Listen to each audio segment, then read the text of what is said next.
Group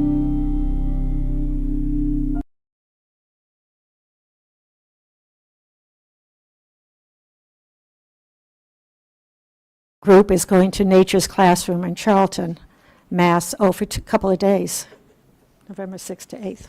Okay, we'll take a vote. Jesse? Yes. Stephen? Yes. Sarah? Yes. Mariah? Yes. Helen? Yes. Carolyn? Yes. And I vote yes as well. Thank you. Karen, we're going to go to student report. It's all yours.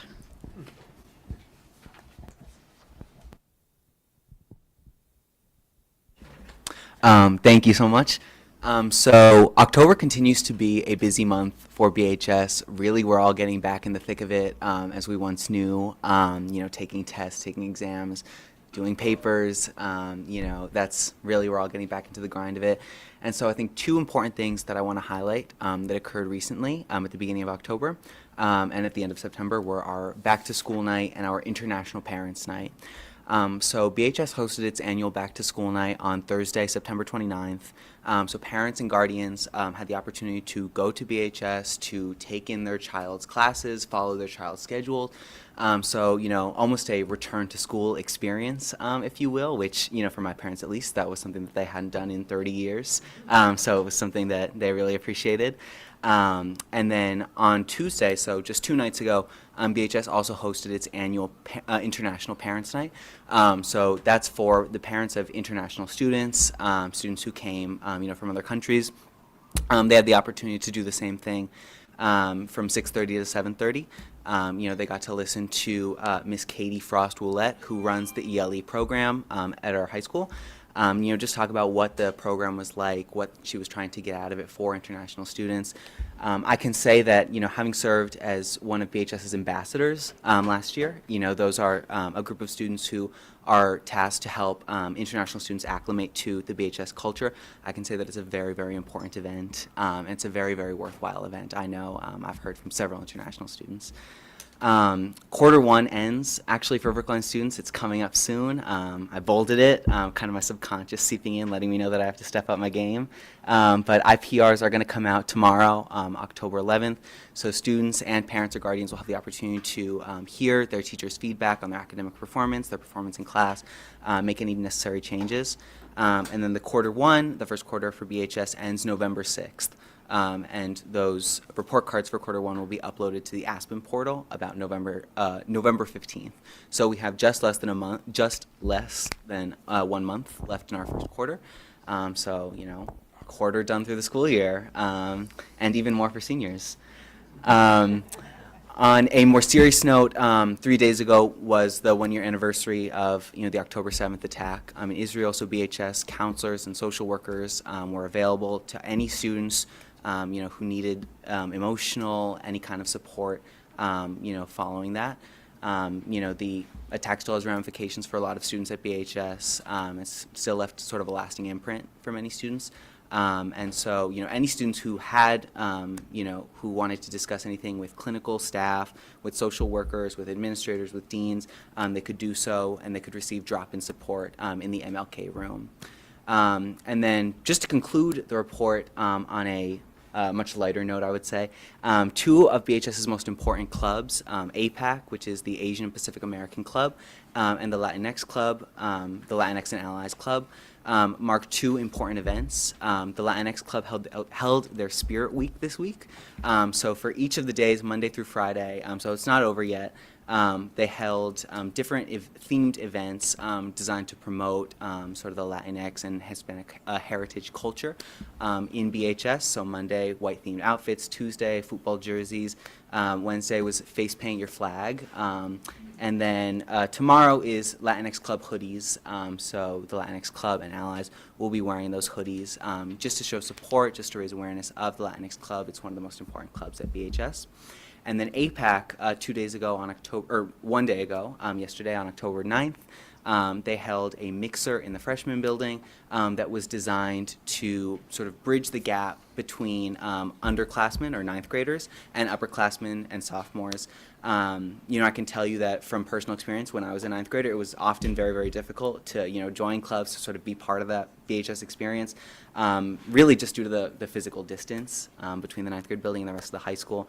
This mixer was quite an important event and really helped sort of build community, I would say, for all Asian American identifying students and non-Asian American identifying students at the high school. So that is the student report for October. Thank you very much. Are there any comments or questions? Helen? Well, I got a kick out of your mixer. That brought me back to freshman year in college. But another sort of small piece of history, when I was PTO president at the high school before I got on the school committee, I actually started the International Night. We didn't have it before that. And I felt there were so many parents who had no clue about our school system, how it works, the American system of education. So it just has kept on going, so I'm really pleased to hear that. Okay, thank you so much. I appreciate it. You're welcome to stay as long as you want, or you're welcome to go and get that homework done. It's up to you. Okay, we're going to have the superintendent's report. I see Dr. Guillory is remote and online. Thank you, and good evening, everyone. And again, my sincerest apologies for not being able to be there with you in person. But I figure that the crud that I have is better to keep as local as possible rather than share it out much. So, with that being said, we are going to walk through the superintendent's update. Thank Karan for his presentation. October is National Principals Month, and so we want to take this opportunity to celebrate our outstanding school principals. At Baker School, Saeed Ola, Beep, Margaret Eberhardt, BHS, Anthony Meyer, Driscoll, David Euclid, FRR, Candace Whitmore, Lawrence, Vanessa Bolello, Lincoln, Brian Denizio, Pierce, Jamie Yadoff, Roland Hayes, Asa Sevelius, and Runkle School, Donna Finnegan. And again, October is National Principals Month.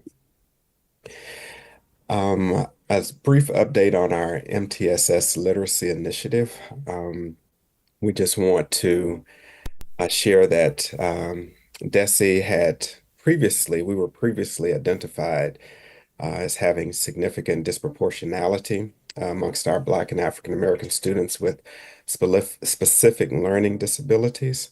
And while we no longer have that designation from DESE, we recognize that disproportionality remains in our system, and we are building a multi-tiered system of support that will become our shared approach. And what that allows is for a comprehensive framework for support for all students, a process designed to maximize student achievement, a method to deliver effective interventions earlier and efficiently. The focus is on outcomes and a commitment to student progress and well-being. And you'll continue to hear about that as we continue to go through our literacy selection process, but also as we share out various reports. Because this is a long-term commitment, that's deep and far-reaching. This year, we're starting with grades K through 5 and focusing on literacy. We're going to make every effort to align this work with all of our district priorities as defined in our strategic plan and the day-to-day work of teaching and learning within our schools. And so for the 24-25 school year, is to establish district and school-based MTSS teams, again, multi-tiered systems of support, develop a shared understanding of Tier 1 literacy instruction, and self-assess our current state regarding academic, behavioral, and SEL supports in literacy. To meet these goals, we will engage in a variety of formats of MTSS and literacy professional learning and ensure the input and involvement of all of our PSB community members as we try to build out As we try out and build out our MTS framework processes and methods this school year, we will be setting ourselves up for success with other content areas and grade levels in the following years.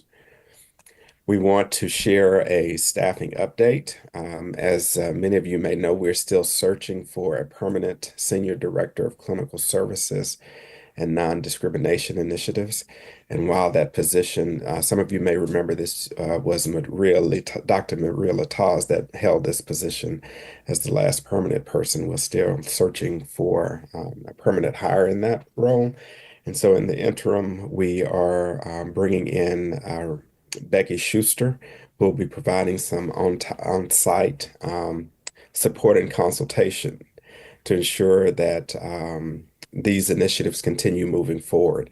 And so Becky will be working a limited number of hours, but it's coming in to really focus on our discrimination aspects that need to be taken care out of OSS.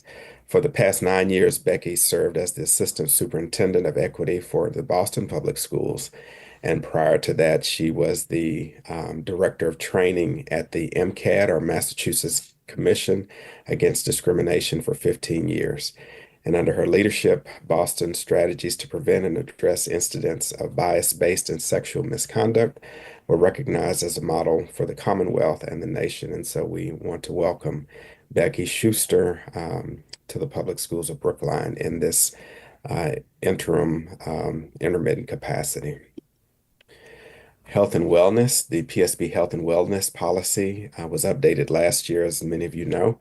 This year, the Wellness Committee will review how well the policy is being implemented and will identify focus areas to continue improving compliance across the district schools.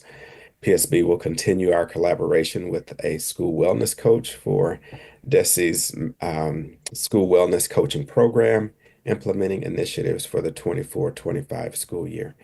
The coaching will help us complete an assessment of the implementation of PSB's written wellness policy, as well as the creation of action plans and identifying priorities based on assessments.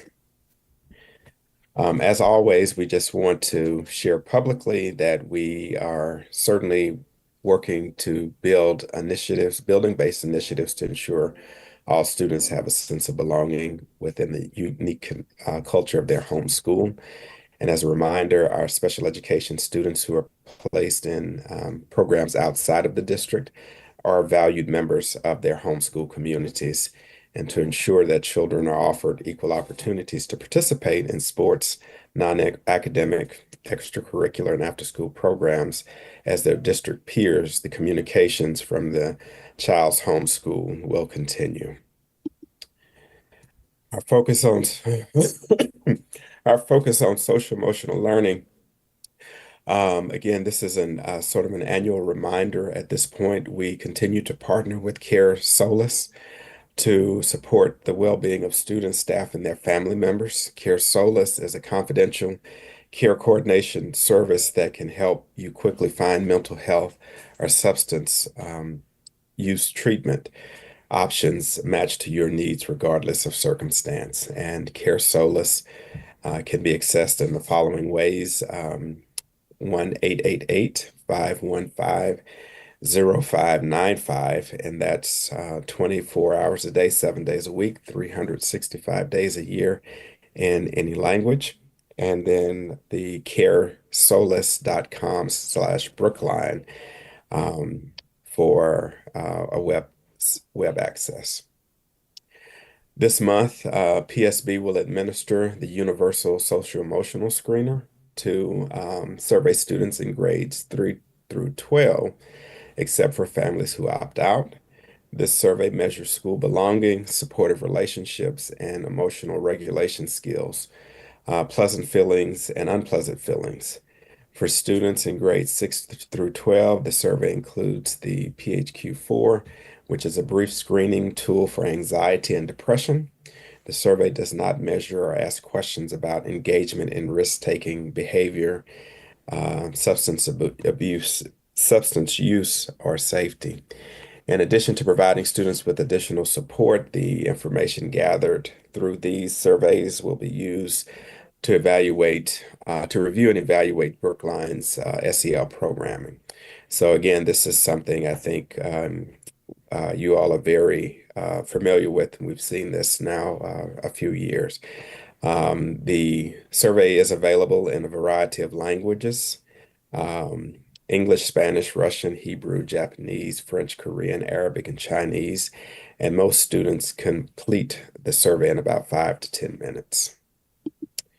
And that concludes the superintendent's remarks. I do also want to say a special thank you to our first and second grade teachers. For the previous 2 weeks, I was out visiting just about all of the first and second grade classrooms. I missed a few, and I was really impressed with the learning and engagement that I saw in our classrooms. And so, kudos to the teachers and the paraeducators and all the school staff that are working so hard to ensure that our children are active and engaged in learning. So with that, that concludes the superintendent's report for tonight. Recording in progress. Thank you, Dr. Guillory. Any questions, comments? Stephen? Oh.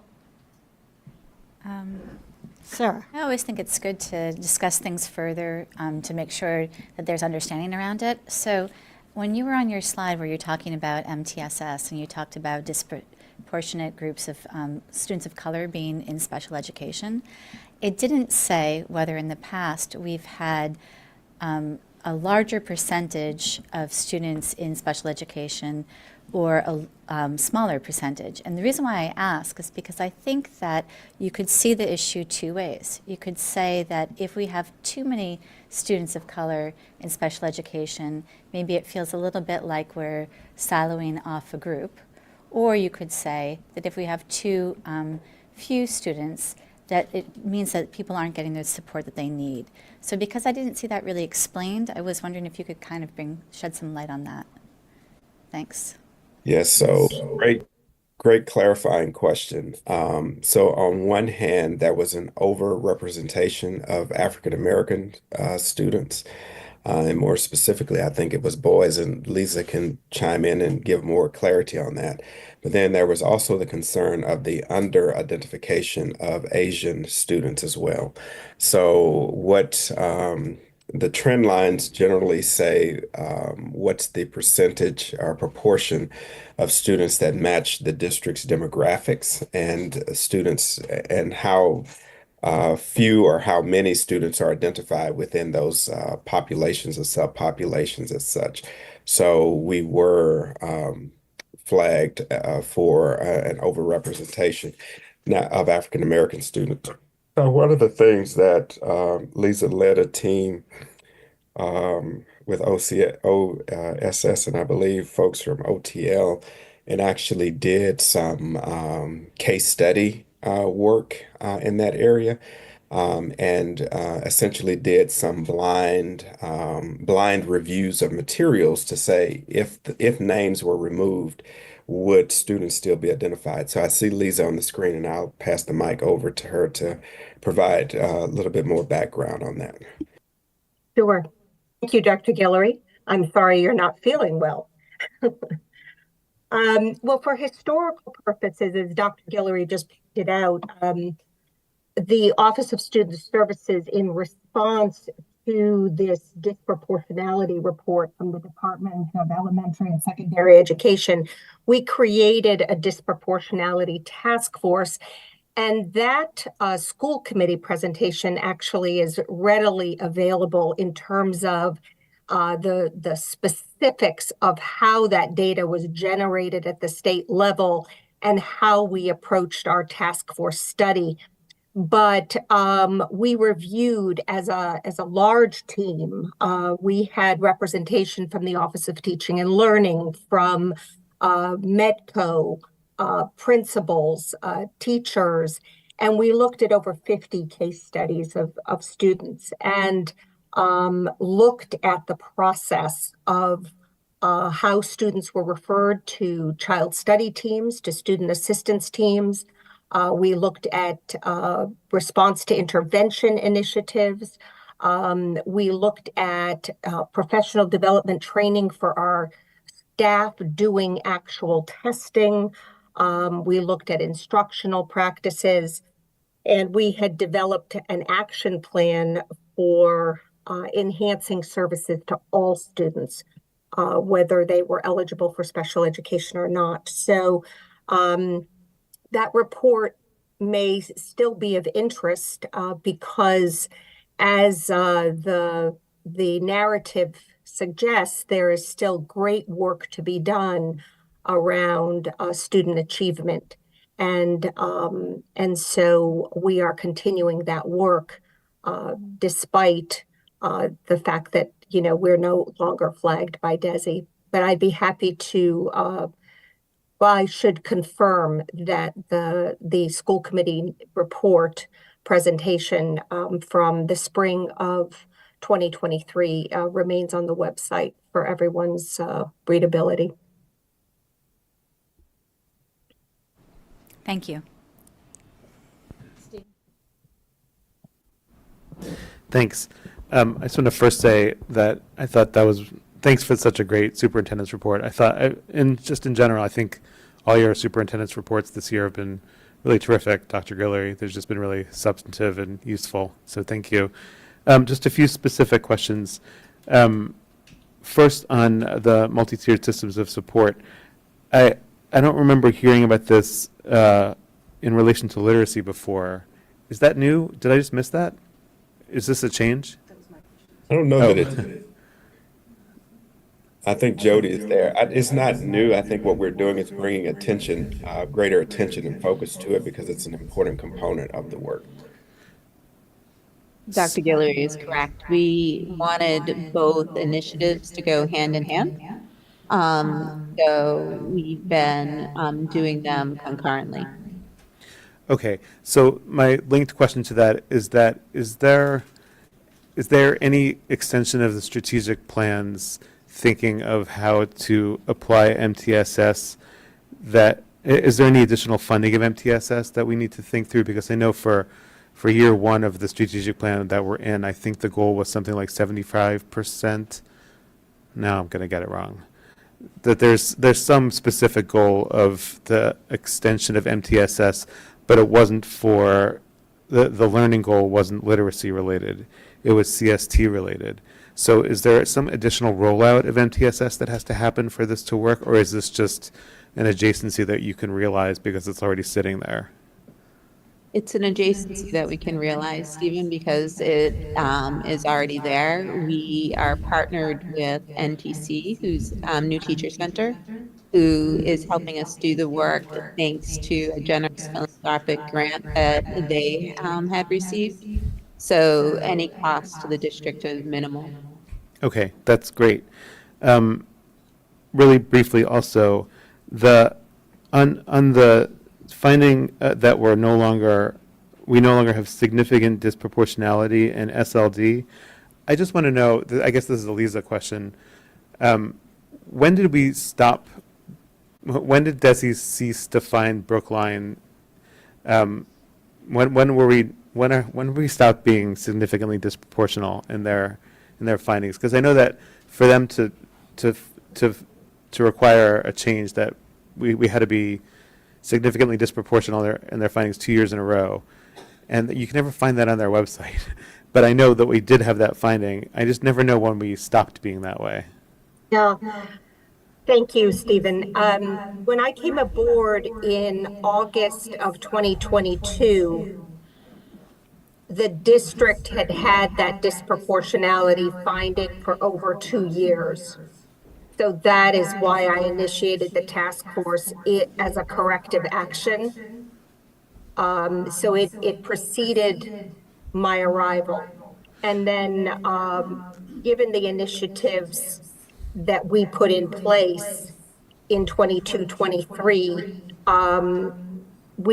again, I don't want to minimize the significance of looking at student achievement for all students, but in terms of this specific finding, it was no longer, we had heard by July of '23 that we did not have that finding. So as recently as the last school year, we no longer had a finding of significant disproportionality. Okay, Correct. thank you. Yeah, Mariah? Thank you. I want to second what Stephen said about the superintendent reports this fall. They have been really meaty, robust. I don't know what the right word is, but very content-filled. So thank you, Linus, for that. I have a question about the Director of Clinical Services interim position. How many hours a week on average is the interim supporting that position? Lisa, you're on mute. While you're getting off mute, I'll ask the second half. Is the job currently posted? Yes. Okay. We posted the position for the third time this fall, and we have now expanded the search by posting the position on Indeed and some additional online recruitment sites. So fingers crossed. Ms. Schuster is giving us 5 to 12 hours a week. And actually, I met with her today, and she has some important ideas for us to consider in terms of recruitment. So I'm optimistic about that as well. Thank you. Anyone else? I'd just like to put a plug in for the wellness plan and Tricia Laham and the work she did. I happen to be on that task force, but just to remind people that we actually were recognized as a model plan. And so we're looking forward to implementing it this year, but there was a lot of work that went into it, but we were recognized for it. And so congratulations to that group. Sorry, Suzanne, can I ask a question about that? Or Dr. Guillory, I think the slide said, and you said, the wellness committee is going to be doing something. Oh, last year we updated, or you updated the wellness policy. Now the committee's going to come back. Who's on that committee? Just curious what the. Yeah, who well, I'm comprises- not sure I can name everybody. Well, you don't have to name them, but like, is it like parents and some Carlin, staff? and- Asha, some community people are on it. Who else? School committee member, Tricia heads it up. Yeah, Tricia So- heads it up, Sasha. Sasha. The food services. Food and Health and Wellness Department. Oh, okay. Okay. Like, is Carlin? Yes, on it? Carlin's on it. Cool. Yeah. Awesome. I should know everybody because they put in And a lot of I really hours. didn't actually, I didn't mean You're sort of on. names, just generally Oh, yeah. characteristics. Yeah, and we do have parents and guardians on as well. Awesome. Great. Thank you. And they're open meetings if you want to come. You're welcome to come. Okay, thank you, Dr. Guillory. Rest up. And he's still going to stay on, so thank you. Okay, we're going to move on to public comment. What a full house we have. Welcome, everybody. It's great to see you. It's going to be great to hear your voices. I appreciate that. We typically have 15 minutes set aside for public comment. We understand there's eagerness for people to speak, and that's great. And so we're going to extend it to a half hour. We have 15 people signed up. So we're asking you to do like 2.5 minutes. If you can do less, that's fine. If someone has already said what your message is going to be, you can just say, ditto that, or I agree with that, and you can then give your time to somebody else. When you speak, come up to the podium where Betsy is and speak into the mic. You may want to hold the mic because you need to speak right into it. Show him, Betsy. Thank you. You did that very well. And if you would state your name and your affiliation. I mean, if you have a child in the school, or if you are a student, what school you go to, what grade you might be in. Anything else you think might be helpful us to know. Okay. Suzanne, excuse me, sorry. So I had emailed Andy and you earlier, but kind of just right before the meeting. So if you don't mind, I'd like to just ask. So 2 meetings ago, Andy announced that we were going to have a change in practice Right. and limit comment to 15 minutes. Right. Precisely for the reason that sometimes there's a full house and we love public comment, but for various reasons, Mm-hmm. it was going to emulate what the select board does. So I'm just curious what the thinking Yep, is. that's a good question. We just took that on. Yep, no, we deliberated about that, and we decided that we would have it all at once, because it's all the same topic, and sometimes at select board, they'll have different topics, and they can break it up that way. And also because we have such a large crowd, it would really be helpful to everybody if we had the crowd all at once. I mean, that we go and get that done, so that half of you don't have to stay. I mean, you're welcome to stay as long as you want, of course, but if you don't know when you're going to be speaking for that second group, that would be hard. People need to get home, the children need to get home. So we made a deliberate decision that we would hear everybody for the full half hour now. Okay. Okay? How do you know what the topic is? Oh, With all due respect, okay, I didn't connect emails to the list of public speakers, so. I had asked folks when they wrote, just so I could get a sense of what they were speaking about, so we would know all together. And then I think also the school committee was considering that because it's an item that's on the agenda this evening, that we didn't want to hear from people after the agenda item. Okay. So. okay. So we will begin. Betsy, you want to? FISA's first, then we'll have Ismail, Del Dayem, and then Sophia Ismail. So there is Betsy will put on the timer, so you can see it counting down. I mean, don't get nervous, but it's just to help us to keep the flow going. So we appreciate it. Okay, thank you. Thank you. Can everyone hear me? All right, great. Thank you. So first of all, thank you. Thank you for extending it and bringing it all together for 30 minutes.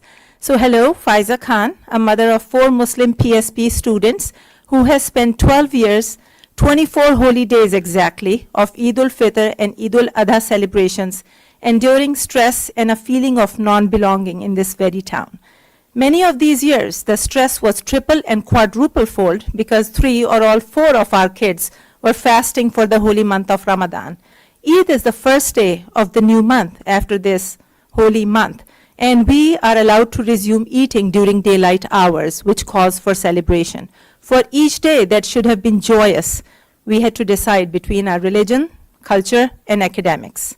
How did this dilemma dilute the importance of Eid in our hearts and minds, and how has it impacted our views of our religion? We'll never know. Why does our faith tradition seem less valued than those observed as Category 1 holidays? We all know. Brookline's Muslim students, representing 19 different ethnicities, often feel isolated due to the lack of educators they can relate to. Recognizing Eid as a Category 1 holiday would signal a commitment to equal recognition of Muslim families, students, and educators, and foster a more inclusive and equitable education system. This recognition would make Muslim students feel more included and increase the chances of attracting a more diverse pool of educators, something you are always looking for, and which is crucial for a truly inclusive and equitable education system. Equity is not in numbers. It's about fairness and justice. It's about ensuring that each person and group has the same opportunities and resources to succeed regardless of their background.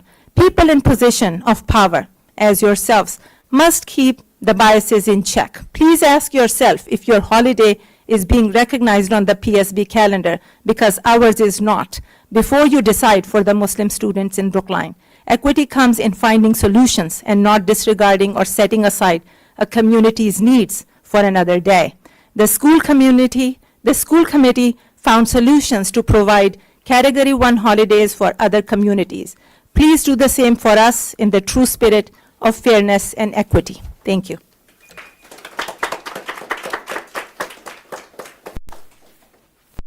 Yes, sir. Hi, everyone. Is that close enough? My name is Ismail Abdel Dayem. My family and I have called Brookline home for 14 years. I live with my wife and 2 children in Precinct 2. We are a Lawrence family. and we have a son in the high school. First of all, thank you for taking up this important issue of making Eid a Category 1 holiday. I wanted to use my time tonight to familiarize you with the two major Muslim holidays, or Eids, and tell you a little bit about what they are and what they mean to many of us. The first Eid, Eid al-Adha, meaning the festival of sacrifice, takes place during the week of the annual pilgrimage to Mecca, which commemorates the life and actions of the Prophet Abraham.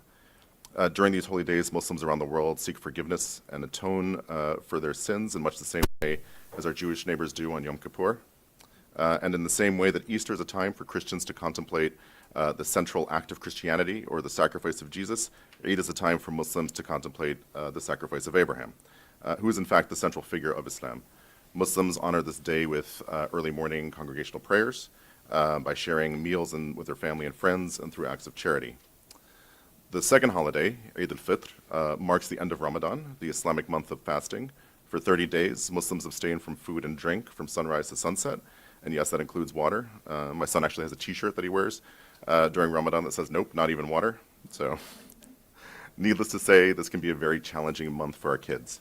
Having fasted during high school in America, I know firsthand, it's hard for our kids to show up for practice after a long day of fasting, or sitting to take your AP exams with a dry mouth, or staying up to write that paper when all you want to do is catch a couple hours of sleep.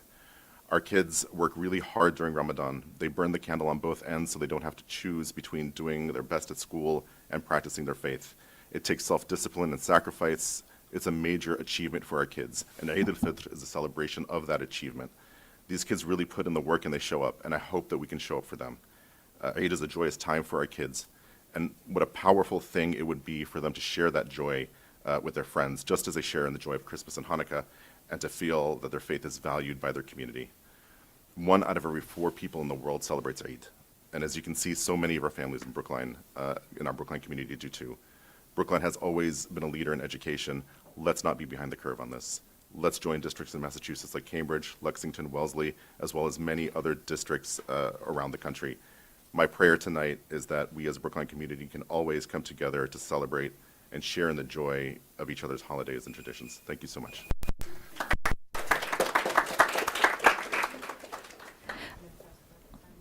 So next we have Sophia Ismail. And then after Sophia, it'll be Isain Lecky.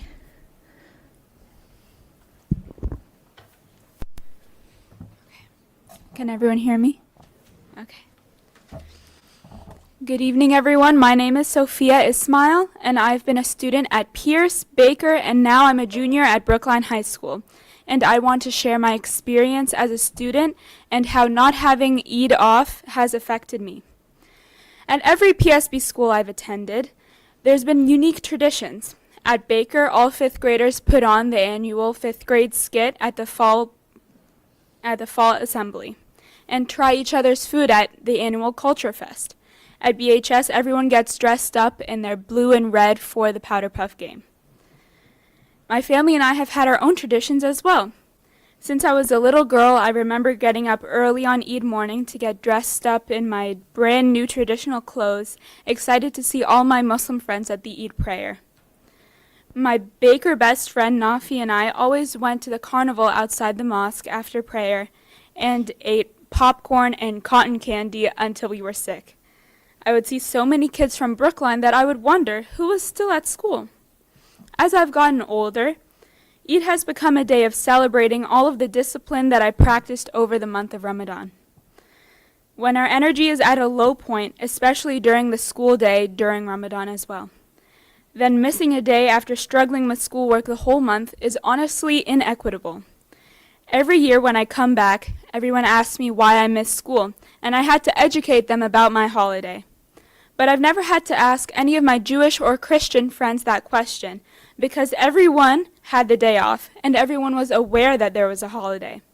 Although Brookline is a very diverse community, that diversity is not reflected in our school calendar. I'm graduating in 2026, so this isn't for me. It's for the kids after me, for kids like my little sister. One day, hopefully soon, I hope that my identity as a proud Muslim and as a proud Brookline student can blend seamlessly together. And I hope that I don't have to keep the traditions that I have built with my family and with my school separate. Thank you.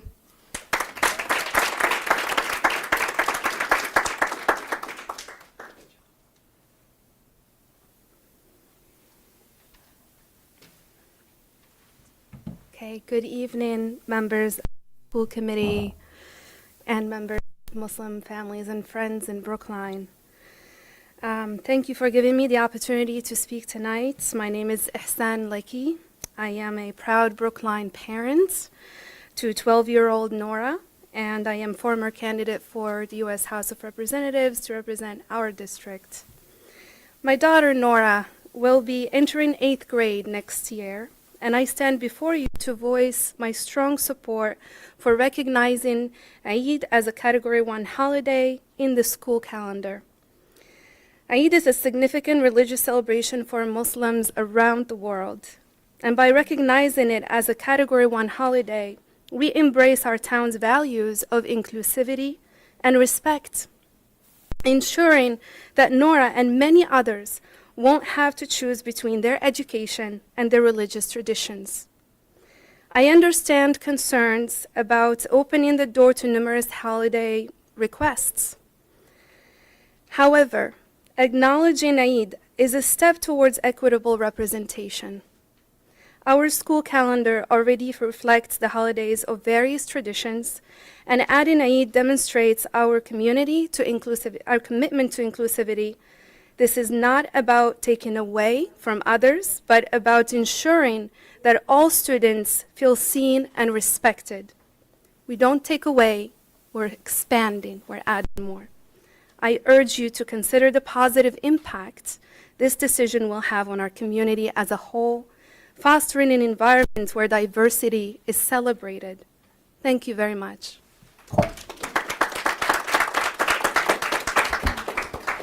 Next, we have Husna Abdurrahim. And after Husna will be... Good evening, everyone. Assalamu alaikum. Peace be unto y'all. My name is Husna Abdurrahim, and I'm in 6th grade. Thank you for letting me speak today.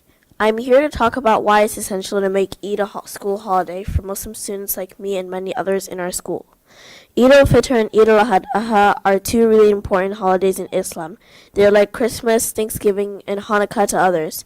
These days, Muslims spend time with their families praying and celebrating. But right now, when Eid happens, we still have to go to school, and that can make it hard for Muslim students to enjoy these special days.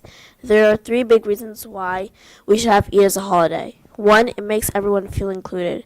In our school, we learn about different cultures and backgrounds, and we're taught to respect everyone. By making Eid a holiday, we can show that we care about different cultures and religions. That makes up our school community. It makes Muslim students feel included and valued, just like when we celebrate other holidays. 2, it's fair for all students. Right now, Muslim students have to miss school to celebrate Eid, which means we have to miss essential lessons and sometimes fall behind. That's unfair because other students get time off for their essential holidays. By making Eid a holiday, we can celebrate with our families without missing schoolwork or falling behind. 3, it helps everyone learn about each other. Making Eid a holiday also helps everyone learn more about different cultures and traditions. It's a great way to teach our classmates what makes Eid unique and shows that our school respects everyone's traditions. This helps build understanding and friendship between students from different backgrounds. In conclusion, making Eid a school holiday would help Muslim students feel included, make things fair for everyone, and help them learn more about each other. I hope you will consider this idea to make Eid a school holiday and make this world a better place. Thank you for listening.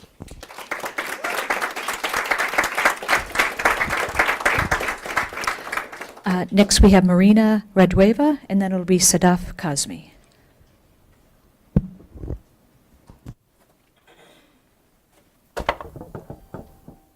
Hi, everyone. Thank you for the time today. Actually, my little brother, Dalil Radev, was actually supposed to be here today to speak to all of you. Unfortunately, he's also caught that, turn of the season illness. Luckily, I'm here, and I'm almost as eloquent as he and Husna here, who are both 11 years old. But I just wanted to tell you guys really quickly about how about a week ago, my little brother came home from school with his best friend, and I heard them before I saw them, but they were super happy and they were having a great time until my mom came and asked them, when they're going to start their homework or if they've even done their homework, to which they gleefully replied that it's actually a Jewish holiday and that they don't have to go to school. So for the rest of the night, they continued their play date and they had a great time. Of course, we're all happy for them for that, but it didn't take very long for him to start wondering why the only holiday that he celebrates isn't as valued or respected in the fact that he doesn't get a day off to celebrate it. He doesn't celebrate Halloween, he doesn't understand Thanksgiving, he doesn't celebrate Christmas, and he doesn't really care about Valentine's Day, so it's really the only one that he actually, wants to celebrate and feels is magical. And growing up, Eid always fell in the summer for me. So I remember that magical feeling of waking up, of having the first meal and seeing my friends and, going to prayers with my family. And it kind of made me feel very sorry for him that he doesn't have that same childhood memory, that same magic, feeling created for him because, he has been at school for every time that Eid has fallen in his youth when he actually is fasting. So he wanted to be here today to tell you that story and hope that, this change can come about, that he might be able to join in with celebrations with his friends and tell his friends about his faith and, why this day is special to him. And finally join me and my family in making this moment magical for, not just young kids, but it's a family memory that we all spend together. It's very important to us. So thank you again for your time, and we all really appreciate it.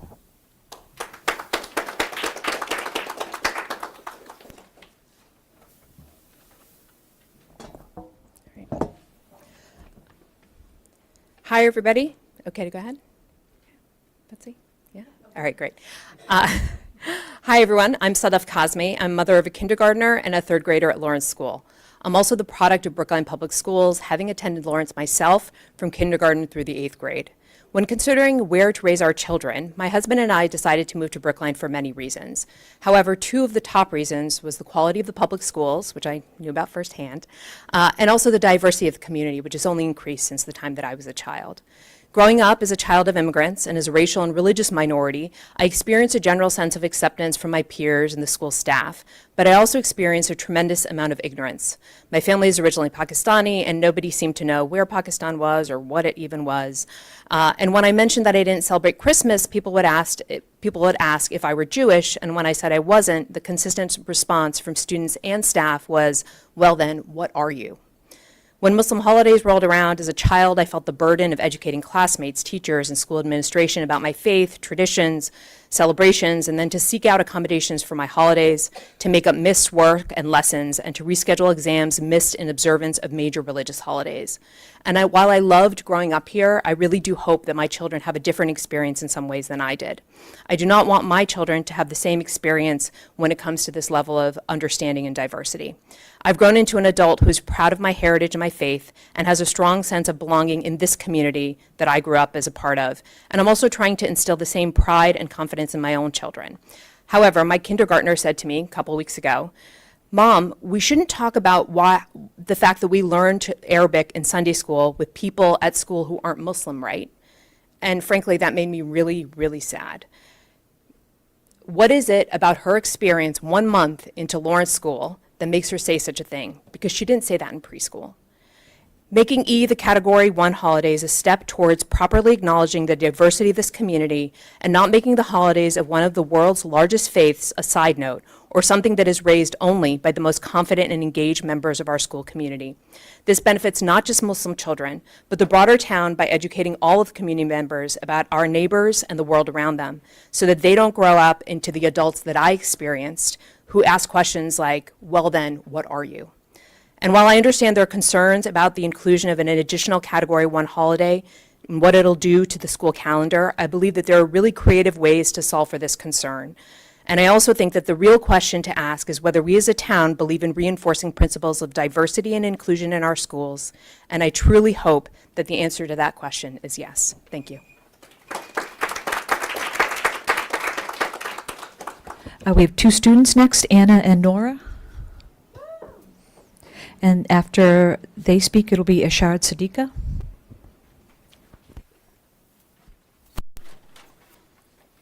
Hello, everyone. My name is Alnusia Rajpar, and I am a sophomore at Brookline High. Hi, my name is Nora, and I'm also a sophomore at Brookline High. Today, we are here to discuss to you why we believe Eid al-Fitr and should be recognized as a Category 1 holiday. Just to clarify, there are two Eids, Eid al-Adha and Eid al-Fitr, but today I will only be referring to one. To provide some context, Eid is a deeply significant holiday for Muslims around the world, marking the end of Ramadan, the holy month in which Muslims fast from dawn to sunset for 30 days. This fast is not just a physical challenge, but also a time for reflection, spiritual growth, and empathy for those who are less fortunate. It is a time when we come together with families and communities to celebrate these values of compassion and generosity. Eid is a holiday filled with love, joy, and togetherness. We spend it in prayer, giving charity, dancing, exchanging gifts, and sharing festive meals. It is truly a time to connect with our family and celebrate our faith. For Muslim students in Brookline, Eid is not just a day off. It is a sacred and cherished time and one of the most important holidays in Islam. However, as things currently stand, Eid is classified as a Category 2 holiday. This means while there is no homework assigned on that day, students are still expected to attend school, which can create significant challenges for those who observe the holiday. By making Eid a Category 1 holiday like Easter, Christmas, or Rosh Hashanah, we can give students the opportunity to fully participate in the religious and cultural traditions without the added stress of having to catch up on missing work. This change would also promote educational diversity in a meaningful way. Why is this important? When schools recognize and accommodate the religious holidays of all students, it fosters an inclusive environment where every student feels seen and respected. It acknowledges that students come from diverse backgrounds with a wide range of cultures, religions, and traditions. For Muslim students, allowing them the space to fully celebrate Eid without the fear of falling behind academically shows that the school values and respects their cultural identity. This recognition is not just a matter of fairness, it's a matter of promoting educational diversity and equity. When the schools accommodate and celebrate diverse traditions, it strengthens the sense of belonging and community among all students. The sense of belonging is crucial for a positive school experience, as students who feel supported and respected are more likely to thrive both academically and emotionally. On the other hand, when students are forced to choose between their education and their cultural or religious practices, it can create unnecessary stress, feeling of exclusion, and even resentment. By making Eid a Category 1 holiday, Brookline Public Schools would be taking an important step toward creating an environment that supports the diverse needs of its student body. It was signaled that the school recognizes the value of all cultures and religious traditions, especially of a religion that makes up a significant portion of our town. When we support the traditions of one group, we support the well-being and success of all students. Let's work together to make sure that every student, no matter their background or beliefs, can celebrate their traditions with pride and without compromise. Thank you.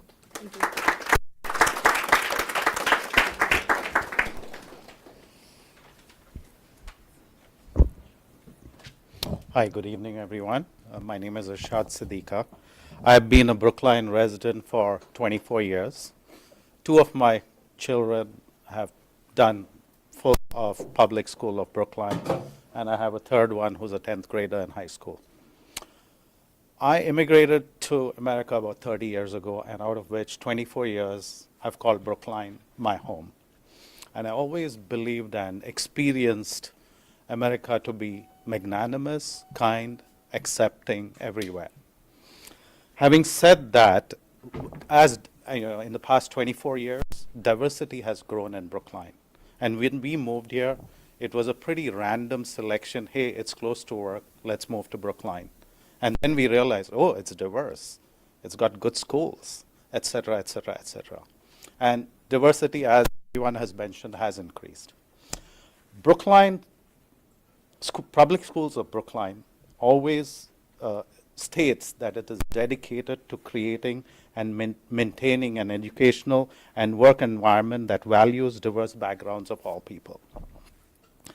They desire to provide safe environment that allows students and employees equal access and opportunities in line with the American dream. Making Eid as a Category 1 holiday is in line with those objectives. Muslim students carry a difficult choice, right, today, and the numbers grow as I've said, diversity is increased between worship or should I attend school. We miss out on 2 days, right? Oh, we are supposed to attend 180 days. Oh, we attend 170 days, 178. And you miss out on curriculum, even though it's category 2, no homework. You ask my kids, oh, we have to catch up anyway, but they miss the instructions. I think people have discussed various solutions. I don't want to go too much into it. Hey, can we, and I'm going with all the other school districts around the country which has accommodated this as the population of Muslim students, diversity has increased. By eliminating one of the category 1 holidays. That's one of the solutions I think Lexington and Wellesley did. Or collapsing conferences. That way we don't extend the school year, which everyone is sensitive to. And some other details which I'll let the school committee and all your members to come up with it. I think there are a lot of brilliant minds here who can come up with solutions. But again, let school districts all over the country are moving to recognize and celebrate major holidays in their demographic population. So why doesn't Brookline do that and not be a follower, be a leader? Thank you.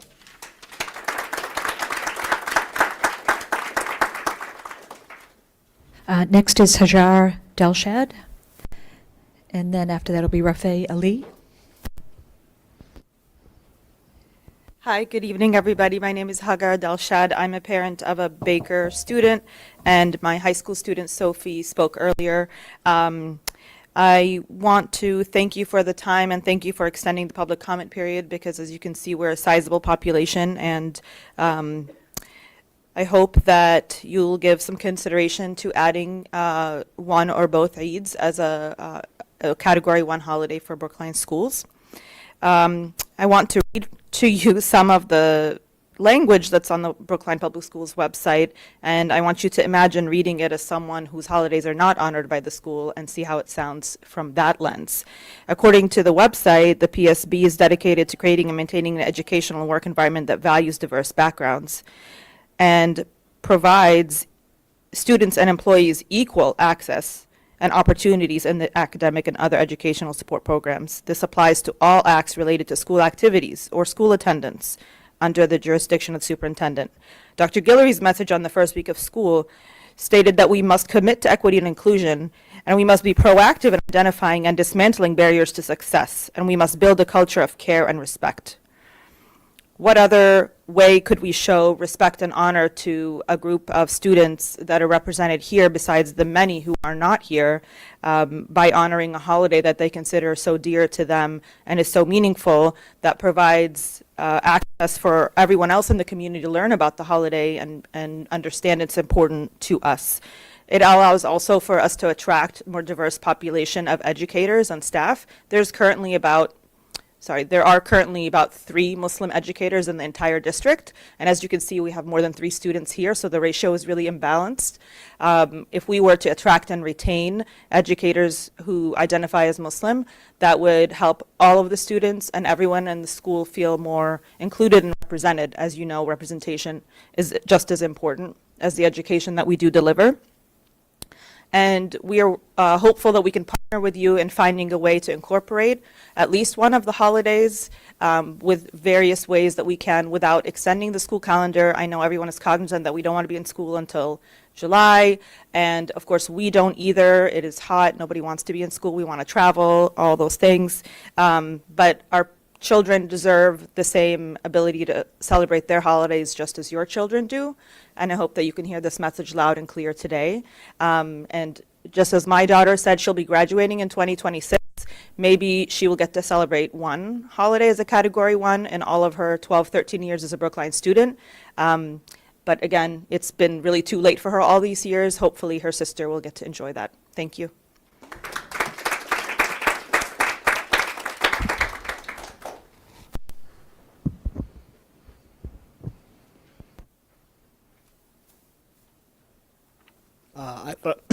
I've kept this one brief, so I will give the rest of my time to the next person after me. My name is Rafe Ali, and I am a senior at Brookline High. Eid al-Fitr is my favorite day of the year. It's a reward for disciplining myself in fasting during Ramadan. It's full of parties, music, and games. And as a Muslim student at BHS, I am forced to choose every Eid between celebrating the day with my family and friends and going to school. The choice is always to celebrate, but there's a distinct downside to this. When I choose to celebrate, to embrace my culture and end a month of fasting with food and laughter, I also miss out on schoolwork, valuable instruction, and am forced to play catch up. I'm effectively penalized. On days when I have major tests, I must take on the extra stress of juggling newly assigned work in school, as well as making up whatever test I missed. A student should not have to choose between honoring their faith and prioritizing their education. Secondly, as a student, I feel disrespected by the school's refusal to acknowledge my faith as legitimate cause for holiday. I'm required to justify and defend one of the most important days on my calendar. Finally, recognition of Eid as a holiday would lend Islam recognition in this town, something it is sorely in need of. Recognition of Islam would elevate its status to that of other faiths in this town, as well as gaining Muslims some amount of respect or positive opinion, which we have been often denied. In a town and school system which prides itself on its commitment to diversity, inclusion, and accommodation for a range of cultures and faiths, there should be a space for Islam as well. Thank you. Next, we have Ashad Ahmed in the room.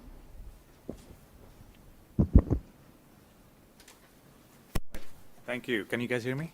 I'm going to give a slightly different perspective. Firstly, my name is Arshad Ahmed. I've been in Brookline for the last, 15 years now, and I have two kids. They both go to Lawrence. Slightly different perspective. The simple point I'm going to make is that there has been a demographic shift in Brookline over the past 15 years or so since I moved here. And I've not seen any study done on how many Muslims actually live in Brookline. So I've pulled some census data, and I've also looked at the assessors list and made some calculations around country of origin and who might be a Muslim, who might not be. A rough estimate is anywhere from 2,500 to 3,000 Muslims live in Brookline, representing roughly about 5% of the population, 4 to 5%. Sounds low, but it's not an insignificant number. And so the school policies should reflect this new reality and new diversity and new demographics that we're dealing with. And this is going to change further. I mean, as the population growth of the Muslim community is much higher than other communities, so over the next several years, this is going to change quite a bit. If you compare with Cambridge, the Muslim population is actually almost double. So it seems like they've changed, but then as a percentage of the total population is still around 5%. So we're almost there. Cambridge, Massachusetts. Compared to Brookline, Cambridge has a much higher Muslim population. So that's the reason why people cite that as the reason why they shifted. But as a percentage, it's very similar to Brookline.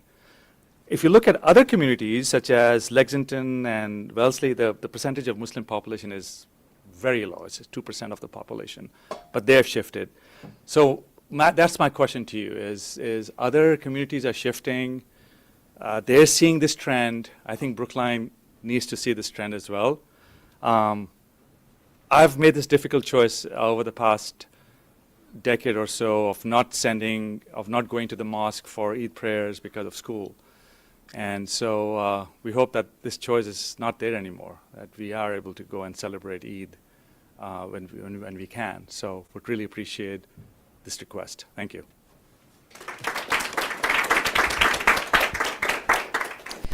We have 3 remote speakers. Our first one is Raya Khan. Raya, if you want to turn on your camera, we'll be able to see you. Go right ahead. Can you all hear me? Yes, we can. Okay, perfect. So my name is Raya Khan, and I am a BHS graduate, now at my second year at UMiami. I'm home right now because I just had to evacuate due to Hurricane Milton, and I'm on Zoom because I just took a midterm. So despite all the craziness, I'm here because it's really important to me that I get to talk about why I think Eid should be a Category 1 holiday. So I'm Muslim, and I'm very proud of who I am, and I'm very proud of my identity. And that's thanks to my wonderful parents, family, friends, the many communities I'm a part of, and the way that I grew up. So in middle school, I moved from Houston, Texas to Brookline. And at my elementary school in Texas, the whole school always had the day off for Eid. That's how I grew up. I got my holiday off just like everyone else had theirs, and I never had to think twice about it. You know, looking back, I realized that it ensured I would feel just as valued as my peers. And truly, I can't even begin to explain how formative and important growing up like that was for me.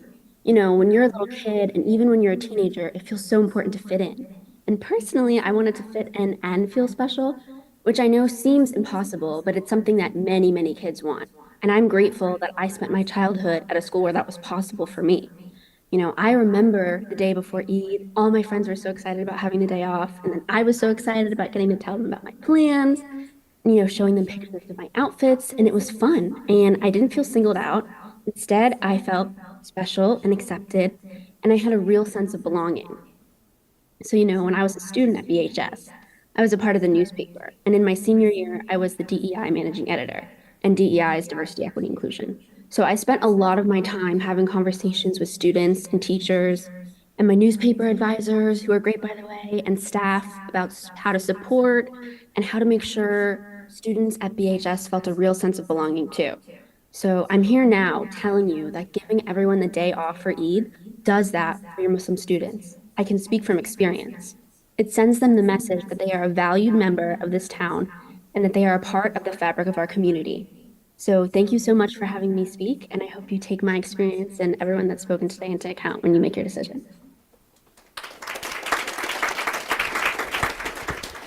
Next, we have Sharif Aljendi.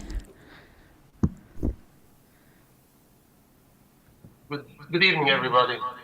Sorry I couldn't be here in person because of late work commitments. So I have been living in Brookline for almost 9 years now, and the main reason I moved to Brookline is the great it's a great school district, and the reputation of being a welcoming, diverse community. I have an older son who graduated high school. He's currently in college. And I have 3 children in the school system in Brookline. One of them goes to the Hay School.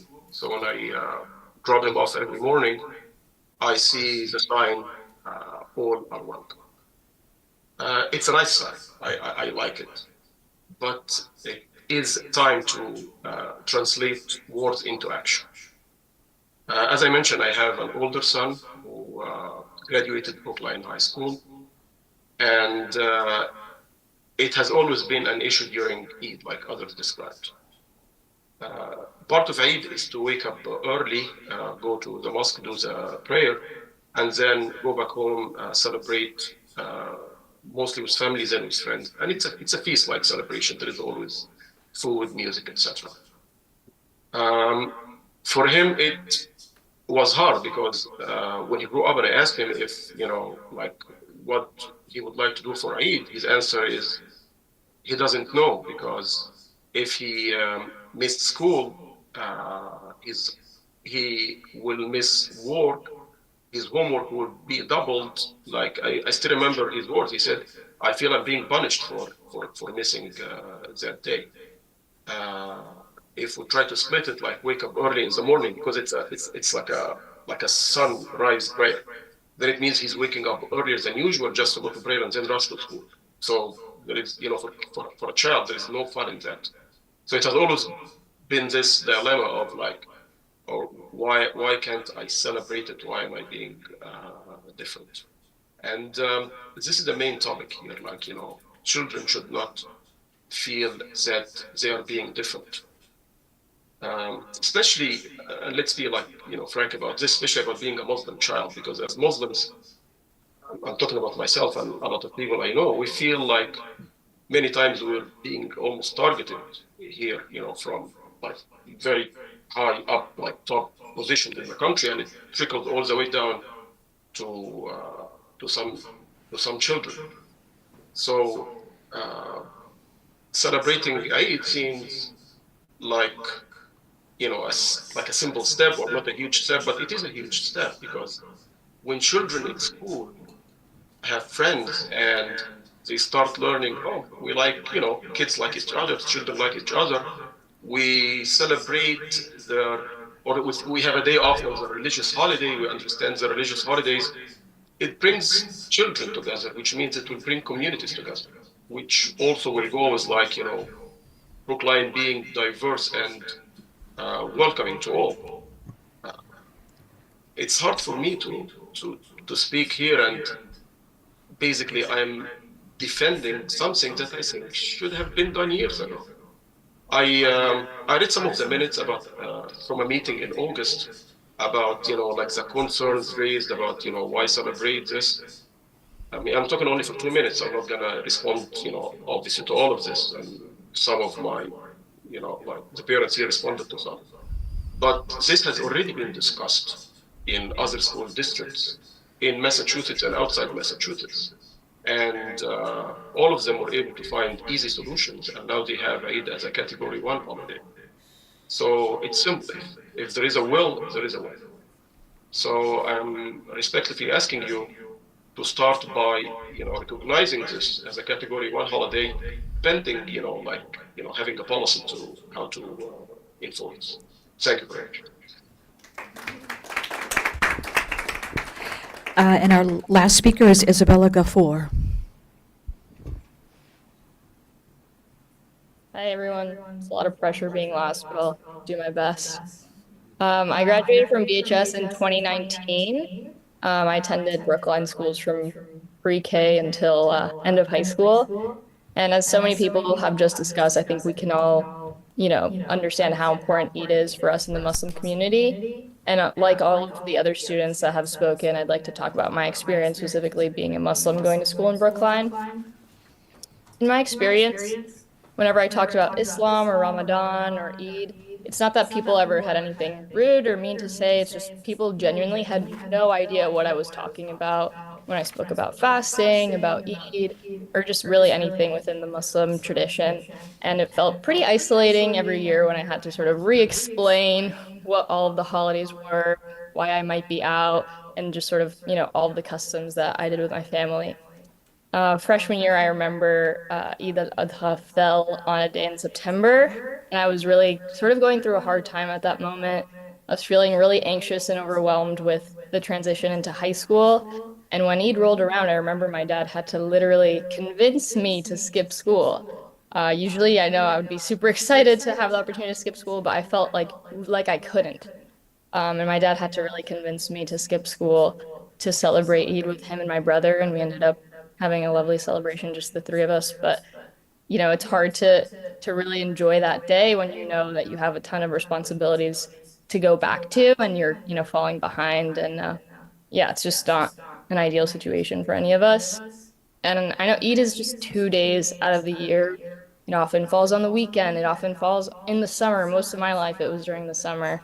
But those 2 days are really, really important to us. So it's seriously, I know people have said this before, but like truly picture yourself going to school on Thanksgiving or on Christmas. Like that's really how it feels for us. It's just super, it feels unnatural, and it feels like, it's not fair to what the holiday means for us.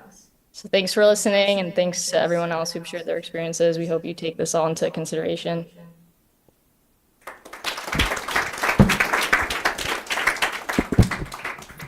So that concludes public comment, open public comment. I want to thank everyone for coming.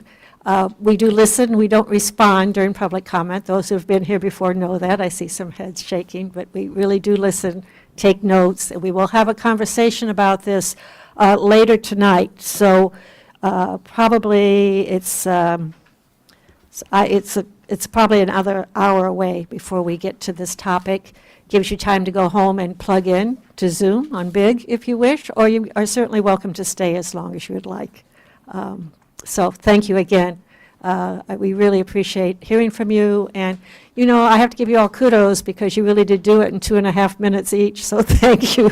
That was impressive. So thank you very much. Okay. We are going to move on to the special town meeting warrant article. And do we have our guests here on Zoom? Okay. So we are going to hear to the petitioners about Article 19.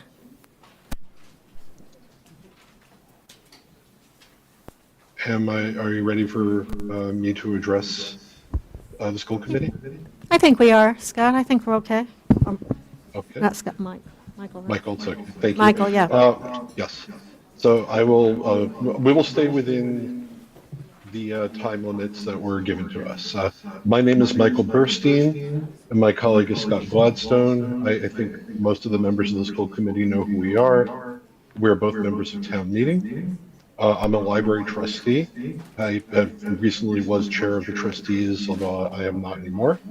And we did in fact file the warrant article to try to establish Jewish American Heritage Month as a much more official celebration in the town of Brookline. We actually would like to start by saying how great it was listening to the advocacy for inclusion and diversity and education that we just went through.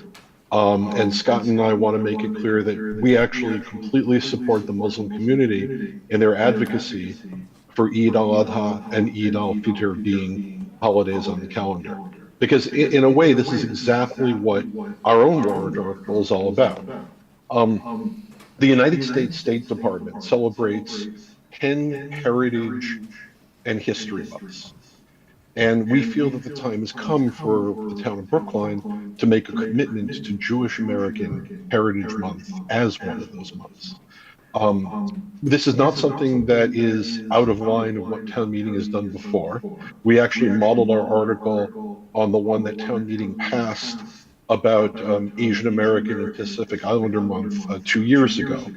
Scott and I were both in that town meeting. We both voted yes. And it's interesting, some of the things that people have asked us about at the advisory committee, at at the select board, that were in our article are things that were essentially identical from the language that was previously passed. So our goal with this warrant article is basically to help the town celebrate Jewish American history and Jewish American contributions, and to support the schools in their mission to educate and celebrate the diversity that we have in this town. We will admit, we point out in the description that our article is partly a response to the increase in anti-Semitism that we've seen in the past year, but that's not the only reason for the warrant article. As I mentioned, town meeting has voted for past previous types of heritage celebrations, Martin Luther King Day, Indigenous Peoples Day, AAPI month, and we actually see this as a continuing that tradition of town meeting resolutions in favor of celebrating diversity. As we say in the explanation for this resolution, which I will quote it, besides educating all people about Jews and Judaism being an effective bulwark against anti-Semitism, there is also an intrinsic value in celebrating the unique contributions of Jewish residents in Brookline as part of the mosaic of other faiths, ethnicities, and nationalities that make Brookline the vibrant and excellent community which we all enjoy. We support all efforts to educate about, celebrate, embrace, and celebrate every community within Brookline. The more, the better. This proposal is just one piece of that larger effort. Now, we know that the school committee, of course, has particular interest in the schools. And we know that the schools already acknowledge this month in the same way that the select board has acknowledged it each year. But we've taken a look and we've noted in many cases, these are prompted from outside or by others. Scott has gone to the select board every, or for, I think for the past few years, to remind the select board in, just before May about Jewish American Heritage Month and to make a statement. And in the context of the schools, we sent you a letter from a teacher at the Ridley School about her support for Jewish American Heritage Month and how helpful she would find this resolution. And I don't want to rehash all of those things, but I will note that, in the one testimony from students in the Brookline schools who came to the advisory committee subcommittee meeting, they did talk about their own advocacy, what they did in order to try to make Jewish American Heritage Month more significant for their school and their community. And we would like to be able to support this. We feel a town meeting resolution would make a powerful statement. We're delighted to note that we were joined by unanimous votes of the advisory committee and the select board. The advisory committee voted 23 yeses and 1 abstention. The select board, 4 yeses, 1 abstention to support our warrant article. And so again, our hope for you guys to understand the context of the schools is that having town meeting pass such an article will help support you, the school committee, and the teachers in the overall mission of the Brookline schools to promote diversity. I will see if Scott has anything he wants to add, but I will note if he doesn't that we're happy to answer any questions that you might have. Yes, thanks. Mindful of the time, I see there's only like 2 minutes left. One of the things that we heard from the couple of students from the FR school who addressed the advisory committee was that the first and only time they really learn about Jews and Judaism is when they learn about the Holocaust. And while there's a lot of value in that, it certainly is not the whole story. And the value of Holocaust education in fighting anti-Semitism and increasing understanding of people's differences has had limited success. So this is another route for the Brookline schools and the entire school community, the entire Brookline community, libraries, etc., to help people learn about who their neighbors are. And again, more knowledge means less misunderstanding. Less misunderstanding hopefully leads to less hate and intolerance. And if this is a lesson that can be taught about Jewish Americans, it obviously has broad application across the board, particularly where there are Muslim brothers and sisters. And the last thing I'll say is it's ironic that when we brought this article, there was a comment from a town official worried about, well, what does it mean for the town to use its resources backing or supporting a religion? And town council's office said very clearly, not a problem. But just the asking the question was indicative of why we need this sort of education, because people think they know who their Jewish neighbors are and what they're about, but they really don't. Not fully. I'm sure the people in the audience understand the feeling I'm talking about. And even many people in the Jewish community don't necessarily understand how all of their brothers and sisters feel about it. Judaism is not just religion. Judaism is a people. For instance, the Lakota people are a people with their own language and their own religion. They don't say, "Oh, I practice Lakotaism." They just practice the religion. And but it's not all who they are. There's a whole culture there. Same thing with Jews and Jewish Americans. Jews have their own unique languages. Hebrew is spoken by not just Jews, because it is also a national language, but Jews have unique languages: Yiddish, Ladino, Judeo-Arabic. I'm learning new ones all the time. There's just small snippets of the kinds of things that can be taught in the schools if we have a recognition that Jewish Americans not only make a huge contribution to our culture and to society, but there's value just in understanding who our neighbors are. And I'll end there. Okay, thank you very much. Do we have any public comment on this? We don't. Okay. Are there any questions for the presenters? For me? Okay. Wait, Sarah, did you have one for the presenters? Oh, okay. Go ahead, Maria. Thank you for the presentation. Suzanne, my recollection was that we were going to write a statement and saying that we are doing this already, but we weren't necessarily going to vote on the warrant article itself. Is that? That's my recollection. Okay. Yeah. I just wanted to check because it had possible vote on the. It is possible, just in case we change our mind. Okay. That it's not expected that we would. Okay. Very good. That's why we say possible. Okay. People remember that conversation? Okay. Yes. Okay. Sarah. So, did you hear that? Scott and Mike, did you hear what we had said, how we discussed this before? I did hear that. And we weren't necessarily looking for a vote of recommendation to go into the combined reports. We actually were interested in the doing of it, in you're seeing what we're trying to promote and actually taking some actions to advise the superintendent to actually make enhancements to the curriculum. Gotcha. And sorry, I'm going to jump because it's unless it's on this. Go ahead. I don't remember. Sorry, what was the conversation? And because this is my first go round with warrant articles, what was our conversation about why we would or wouldn't vote on this one or other ones? Right, Without so- digressing too much, but just give me like a Right, bumper so- sticker on school committee votes on warrant articles. Thank So you. we usually try to vet the articles, we go through them.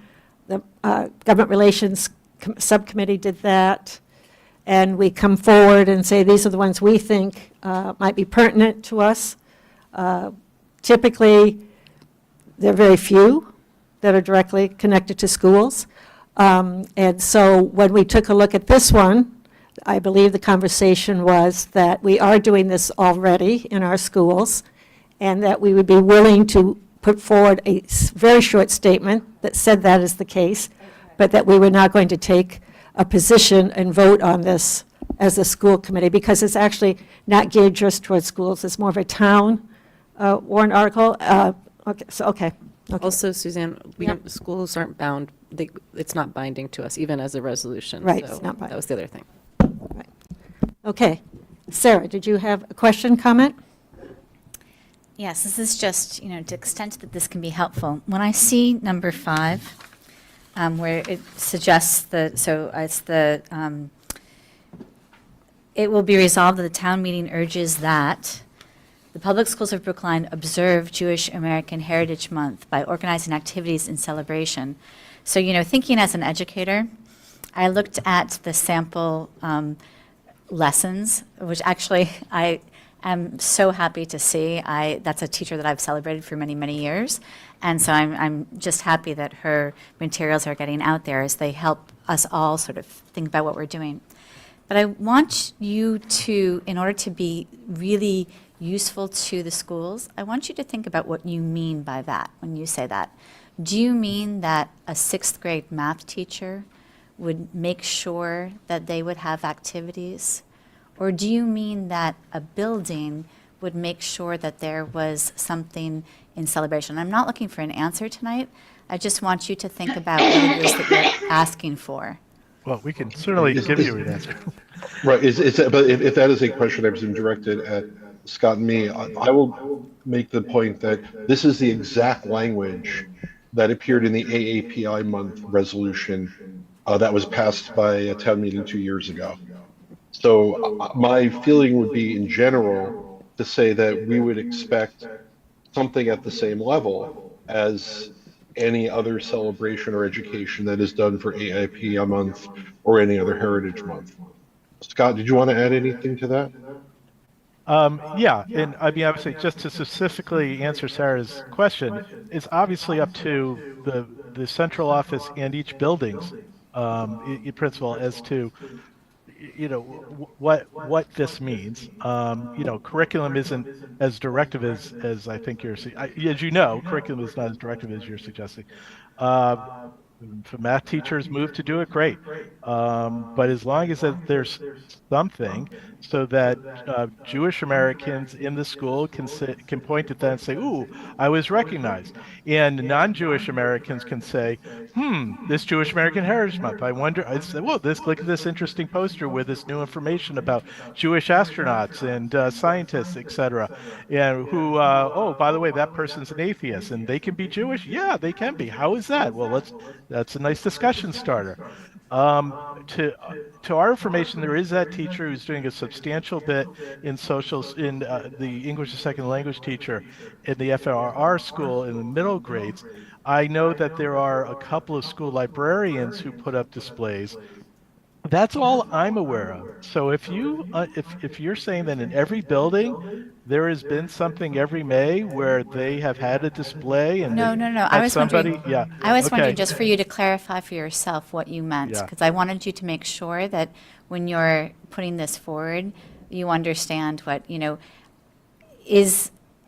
if I were an educator reading this and I'm the math teacher, would I feel like, oh, okay, we're all set because the librarian has already addressed this, right? I just want you to sort of have a definition in your own head Right. of what that would mean. Well, that's a leadership question. In Well, each building, if I could add to this, for many years I actually was a science and math teacher at a variety of private schools in the area, including the Cambridge School of Weston, actually 2 private schools in the area. And I will tell you that during heritage type times, I actually would incorporate things into my curriculum. Now, not a public school curriculum, didn't have to worry about the MCAS or state standards. I completely understand about that. But when I was teaching physics, I would mention physicists of different backgrounds for different months and acknowledge that. You mentioned mathematics. I believe Emmy Noether was one of the great Jewish mathematicians and who doesn't get mentioned often enough. So I would say that, teachers of all disciplines could find ways to even briefly in May, even if it's simply handing out a worksheet or sending students to a website, and making it enrichment and not disrupt their curriculum, show that they can also celebrate Jewish American Heritage Month. You just completely got what I was looking for. I think that in your answer there, I see that you understand what you mean. Well, like I said, I was a teacher for many years. And I'm a lawyer, so what do I know? Okay, so is it still the will of the committee that we do not take a vote on this particular warrant article, and that we instead perhaps have a very short statement saying that we are, in fact, doing this? Jesse, did you have some thoughts on that? You had some earlier. I didn't know if you wanted to comment on that. You had, because you had said something earlier. Not tonight. The last time, right. Yeah. So I guess I'll say I apologize because I read Andy's message yesterday maybe about our decision to write the statement, and then I said to myself, I'm going to sit down right now and write the statement and send it back to Andy, and I didn't, and I apologize, but I will be happy to step up to say I'll do that in the next day or two and send it back. Okay. So we have a starting draft. Okay, great. Is that okay with everybody? We got a thumbs up? Thumbs up? Okay. Thank you very much. Thank you very much for presenting tonight. And good luck with the warrant article. And thank you for giving us the platform. And again, if it's not just resting on laurels, if you can promote it, we would love that. Okay, we're going to move on to Mariah and the budget guidelines. Does that sound right? Thank you. So you have in front of you 2 copies of the document. One is with track changes from last time, and the other is the clean version, so you don't have to look at all the track changes. And I'm going to just quickly voice over some of the key changes as I heard it. One was make it shorter, so we did. So you can see, particularly on the first page, there was a lot of scratch out. Then, if you look at the track changes version, that shows you that easily. At our last meeting, we had talked about what would that world language look like. Helen, Sarah, me, and Jody, I and Jody spoke about this today. And we, and based on Jody's feedback, this was the wording that is in here. And Jody was very clear that the literacy rollout really had to take precedence through next year, which is FY26. And then there could be planning for world language in 27 to return world language in a robust option. It's not necessarily written as starting in kindergarten. I think that leaves some flexibility, but the idea would be that the program itself is stronger, better, does more of what we are hoping to, aligns with the report, et cetera. So that would be for FY28. So you see that's 1B. And then we had also talked about putting a pin in universal pre-K. And so that's what 1C is. And you'll notice that there is no year identified for universal pre-K because we had talked about that being tied to larger federal or state programming. Going to a, or, sorry, go ahead. I was Yeah. looking at this just now. Yeah. And I'm wondering if we should add upon the availability of town, federal, or state? Do you think there's going to be a town subsidy for You pre-kindergarten? never know, we might have a windfall. I don't think that would be a subsidy. I don't think you would describe that as a subsidy. No, right? oh, No. okay. Yes. Certainly, well, one of the things I was going to say was, Funding. there's nothing that precludes us in future years from changing what this looks like, but this is our current thinking right. about it. Sorry. That's okay. Going down to 2D, we added in some enrichment language as well around summer programming at the high school. And then 3A took some of Jesse's language from his document to make SIPs a little more majestic. And then 3C, the request had been to push dashboards out of that first text down into the budget itself, since there's a budgetary impact. So that is making sure that dashboards should be in there by this year, which was what we had before. Can you repeat that last one again? Originally, Talked about driving it down into it. yeah, originally that was, if you see it sort of if you look at the bottom of page 1, it was scratched out there. Because people said that has a budgetary impact, please put it into the guidelines instead of burying it in the front text. So I pushed it down. And I shortened it a little bit too, trying to adhere to the request to shorten, but hopefully keeping the core of it. So that's the changes, just going through, and it ended up a little over a page and a half now. But on that topic, we're not talking about the development of dashboards as being, adding to the expense. We're just. Well, putting it someone in has the- to do them. Right. And So it's part of the overall budget, is the development and support. Yes, and we're saying if revision. it's not, it should be, because we Right, need okay. this, right? Whether That's it's what the upfront expense of the dashboard development from a developer. Right, that's Yes. what I had in mind originally. Okay, Exactly, great. yep. Thank you. So, Would you like to move this, and then we can have discussion? and Sure, I'll move second it. Okay. So moved? You'll second. Okay. Let's have some conversation before we take a vote. Stephen? Thanks. I like these changes. Just a couple of things. One is I still think that literacy should be the full funding of the literacy curriculum and instructional upgrade should be a standalone item, even though it's also represented in the strategic plan because of its one-time, because of the fact that it's a one-time activity and that it's such a major initiative of PSB. The way it's represented in here, that it's the time frame is to allow for intensive focus on literacy rollout. It seems like it's just sort of explaining world language. that is the case. It's just explaining world language. Right, so It's in the primary guideline, yeah. Okay, so I still think that there should be a mention of the full funding of the literacy initiative of PSB in here. That's my first comment. And my second comment is, I think we should strike everything in the introduction after conversely for two reasons. One is the same reason that I objected to what was in the introduction last time. I think it forecloses the school committee's ability to make decisions. I think by saying that we are committing to defunding anything not in the strategy means that we are taking executive power out of our hands in this statement. And I think it's immediately contradicted in 1B because world language is not in the strategic plan and yet we're committing to it. So I think it's immediately a contradictory statement.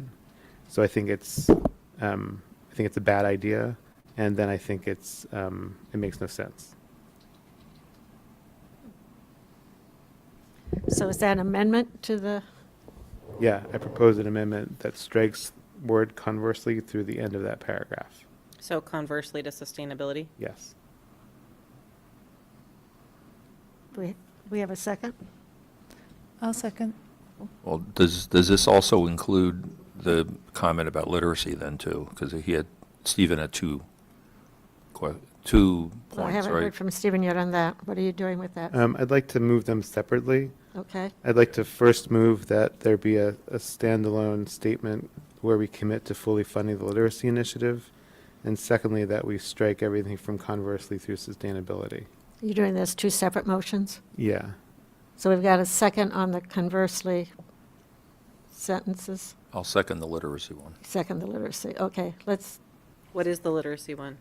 That we add a statement. No, but what is the words? Sure. And where does it go? Under staffing or under budget? I guess under staffing. I mean, we have curricular stuff under staffing anyway, so I would say A or D or whatever, ensure that the literacy, I would defer to you, Jody, for phrasing, but I would suggest something along the lines of ensure that the literacy curriculum and instructional upgrade is fully funded through the conclusion of the upgrade or the 3-year commitment or whatever it is that we want to call it. Yeah. Whatever that- At what level? K to 12? K to 3? K to I 5? don't- 5. What was that, Jody? It's ultimately going to be K to 8. K to 8. And I was, you What know, would you recommend as wording, Jody, if we were to do it? The district is committed to fully funding the purchase of new materials aligned with the science of reading. Can I ask a follow-up, Jody? Do you feel that we need this guideline to be added to this document? I do, because in many ways, this document is a statement of our priorities, and we know that literacy is one of our priorities. Even though it is called out in the strategic plan, the program adoption isn't necessarily as explicit in the strategic plan as it could be. Can you repeat your wording again that you said? That's the worst thing for anyone to know. Betsy, did you write it down? Can we roll back the tape? The district is committed of literacy materials K through 8. Okay. that aligned with the I would science say, of reading. I would say literacy materials and professional developments. Mhm. Right, you need the professional. So for FY '26, fully fund Right. the purchase, Why don't you say literacy initiative? hold on, K-8 Does that incorporate- literacy materials and professional Needs- development Right. Aligned to the You have science to of have reading. that. For all that, I think. Aligned. aligned to the science of reading. Well, do we? And I would say Literacy FY initiative 26 covers through 8, right? It's a 3-year purchase? Correct, Stephen. That's the part that I'm unclear about. We're writing budget priorities for fiscal year '25, and No. yet. No, 26 It through keeps 30. going. This is a 26 through multi-year 30, document. okay. It's a multi-year document, so it means that the priority is going to continue to show up. We're committing to having it continue to show up in this document over the course of 3 years. Where else does a budget item that's 3 years long show up? Do we have, like, We have. I don't think Okay. it's a problem. all right. So I happen to think it's under budget, but not, and not staffing, but. that's fine. We can put under budget. I could go either. So for FY '26 through '27, fully fund the purchase of K-8 materials and professional development. But can we just say the literacy initiative? That's what I'm wondering, for the literacy initiative. Yeah, that will Yeah. cover it all. Fully Yes. fund the literacy initiative, materials and PD? Yep. Okay, Perfect. there we go. Just to round it out, I sort of thought it would then belong under educational equity, since literacy affects all, and it's really not a fiscal. It's such a fiscal thing. broad Yeah. topic. There you go. Yes. It's an omnibus. Okay, so we'll put it somewhere. Yeah. Do you care, Stephen, where it goes? I definitely don't. Okay, Okay, so we have the wording. should we vote on that? 2 motions, yeah. Yeah, we need to? Yeah, Yeah, Well, yeah, there were 2 yeah, motions. Jesse? We're voting on both at the same time? No. No, Or just just this the- one. literacy. Literacy, adding the literacy. Yes. Stephen? Yes. Sarah? Yes. Mariah? Yes. Helen? Yes. Carolyn? Yes. And I vote yes as well. Okay, on the second, So I'll move to strike conversely through sustainability. Second? Seconded. okay, a vote or discussion? I would like to say, if it's okay, that I don't agree with that quite. I don't know why I'm asking if it's okay. I don't agree with that. I think it's really important that that we can't always add. We have to provide a mechanism for being able to refine the focus, and we have to make it clear that we are open to staff making those recommendations and identifying those activities. We're not going to be really good at what we want to be really good at if we can't let go of the things that we don't think get us where we want to be. But we already have that power. We're committing here to defunding anything that is deemed not aligned with the strategic plan. And why was that a problem, though? Because that means that we will no longer be making decisions in the future about what we can and can't fund. If it is not aligned, then it will not be funded. Oh, do you want to strike "and defunded"? Identified or a strategy for exiting these activities will be described? Just the "and defunded"? I guess I don't even want to do that. I think we should have the ability to reconsider it. There may be extenuating circumstances. I agree with your general point that we should be committed to prioritizing the strategic plan, but I want to retain I want the school committee to retain the power to consider non-aligned ideas in extenuating circumstances. I don't think that this removes that power, but that's a perspective. If I could add to that. Helen, then Carolyn. I'm sorry, were you? No, before me? no. You know, this is a more positive document of what we do want to do, and I think that I like that tone to it, rather than putting in something that is more negative to my eyes.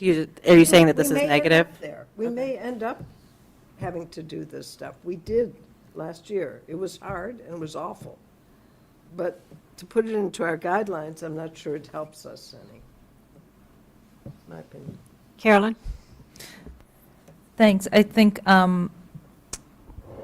that's a helpful way of framing that, what Helen just said. And I had, before the meeting, circled this section also. I circled the word defunded and wrote what, is there an example? And maybe more importantly, I highlighted activities that are clearly not aligned with the strategic plan. And with all due respect for the strategic plan, it's not filled with super tangibles. Some of it is pretty broad, I think. And so I feel like it kind of just leaves a lot open to interpretation. And you could say that about even the things that we are including. So I'm not sure that makes sense, but I support this motion for the reasons that Helen just said and for the reason that Stephen proposed it. Sarah? For the sake of continuing a conversation, I want to support Mariah, but I want you to tell me, Mariah, if this is not really what you were thinking, because this is the way that I'm thinking about it. So we all sort of agree that this is in reality what we do. And I like these documents to help kind of educate people on the importance of the work that we do. So I see the strategic plan and having that, come through to the budget, to the school improvement plans, as really being the strength of what the work school committee is trying to do. Because when you have a whole system-wide, trying to align itself, you get all the players together and you can actually move something and do something. So I like this language in this document as a way to kind of educate people about what we try to do with budget and what we try to do with strategic plan. Yes, that is, part of it is education, but I think the other important part is the last 4 words, which is long-term budget sustainability. And the document, we had this extensive conversation about this last time about add, and there's no representation of anything being removed. And when we don't talk about removing, it's, to me, sets a little bit of a tone of disconnection with our responsibilities to continue to hone the budget to something that hopefully can be funded and to maximize that efficiency. Jesse? Yeah, to that point, Mariah, my question is, when I read the sentence, it sort of brings to mind some kind of like drift process, if you know what I mean. Which sentence? The one we're discussing, conversely. In other Oh. words, that somehow we have a strategic plan, which is amorphous in some ways. It's broad with principles and themes. And we're saying in this sentence that we need, I'm trying to turn into a more positive view of it, that we need to be attentive to situations in which we drift sort of off course a little bit. Yeah. And that's where the defunding comes in. You know, we want to let those programs just disappear, so to bring us back to within our guidelines. So we're sort of watching the things that go over the guardrails and Yes, common language. yes. So that's sort of how I looked at it, that Yes, we pay that's attention, that it's our responsibility at times to become aware of drifting and course correct. So I'd be happy with some kind of statement like that. That sort of touches on to the extent possible that we need to clean things out when we see that we've moved off target. Maybe we can just come up with some language like that. How would you word that? Because I really hope we're going to vote this tonight, so I'm trying to like wordsmith in public, which is my worst nightmare. But so far, it's been successful, so. So let me Carolyn, do you try a have- few things while the conversation continues. Okay. Carolyn? Okay. So I think that's helpful. I was going to say that, Mariah, I respect your commitment to the long-term budget sustainability. I was going to ask whether that could potentially go up, like as a 5 somehow in your very first paragraph. Also appreciate the challenge of wordsmithing in real time. And this is a total aside, and maybe I'll bring this up in our workshop. With total respect for, we're all busy, we all try to do stuff. I wish we could have had this isn't directed at anyone. I just wished we could have had this a little sooner. Like, I personally didn't really have time to give this a lot of consideration with the time that we received it today. And again, not directed at anyone. It was me, it was my bad. Well, I didn't realize it was on the agenda for tonight till Betsy asked me where it was. It's really just, it's just a statement. I missed it. I looked at the, We read it once already. we did, we had looked at it 2 weeks ago. Yeah. I read the agenda when it was first published, and I True. missed that it was on there, Yeah. so, Just, my bad. Stephen? sorry. Are you not? Were you done, Carolyn? I just have thought about some compromise language, Mariah. Since this is supposed to be, if I understand, school committee guidance to the administration in these opening paragraphs, what about something like the school committee encourages the whatever. I'm going to move aside from the preamble. Activities that are clearly not aligned with the strategic plan, we encourage the administration either to develop a strategic plan. We encourage the administration to integrate them into the strategic plan so that they could be appropriately measured or supported or deprioritized, something like that. So that we're reinforcing the idea that non-aligned activities can't remain non-aligned. They have to either go into the strategic plan or get deprioritized. But issuing guidance to ourselves doesn't make any sense to me. We're not issuing guidance to ourselves. I guess the way we're to talking align about us. it, saying like we're going to curb the excesses, that kind of language doesn't make as much sense to me. This is a directive to staff. Okay. Yeah. What do you think about, someone said putting it up at the top paragraph. What do you think Yeah, I about like making that. it, rather than having it be a number 5 and just say, like, guide us as we make difficult, important choices, and for enable us to maintain relentless focus on our priorities, comma, and 5, support long-term budget sustainability, something like that. Yeah, I could do that. Would that work for you, Jesse, too? Just roll it up as a number 5 in the first paragraph? Yeah, that's a great goal. Okay. Yeah, it doesn't get to the Fine. drift idea, but yeah, sure. Okay. Yeah, but. Well, so the drift is captured, sorry, Carolyn, the drift is Yeah. sort of captured in 4 and 3 Yeah. there. So I think, Sure. it's, Yeah. I think it's Yeah. sort of there. Yeah. Yeah. So that's fine. Yeah, And I think the drift is sort of implicit, and I think that's maybe the nature of what Stephen sort of opened this conversation with. It's like, implicit in that we are going to invest in priorities kind of is that some things might drift, and Well, I guess my I get why it's my there. thought on it was, Carolyn, was more like it's not the best wording, but sort of committing to identify activities or initiatives that may require corrective action, something like that. In other words, it's really putting some responsibility out there to make sure we actually do it, that it's a goal, because we know there are going to be activities and projects that start that may not be within the strategic plan. So then what? So when they're identified, and then the question would be how do we identify them, and what actions do we take? Okay, so where are we? You're going to add number 5? Well, I think we should have a vote, because while I suggested a solution, I don't agree with it, and I would vote against it, so. Oh, okay. Okay. I'm trying So- to make it something that you all can rally around while I vote against it, because I don't agree with it. What do you think of the alternative language suggesting that non-aligned activities either be integrated into the strategic plan or deprioritized? Does that get at the essence of what you were trying to say? It does, but I think like this, if you all can work with the sort of roll it up into number 5, if that works for you, then. I'm trying to get at something that you might like, though, But right? I'm afraid that doesn't say anything, because you. Yeah.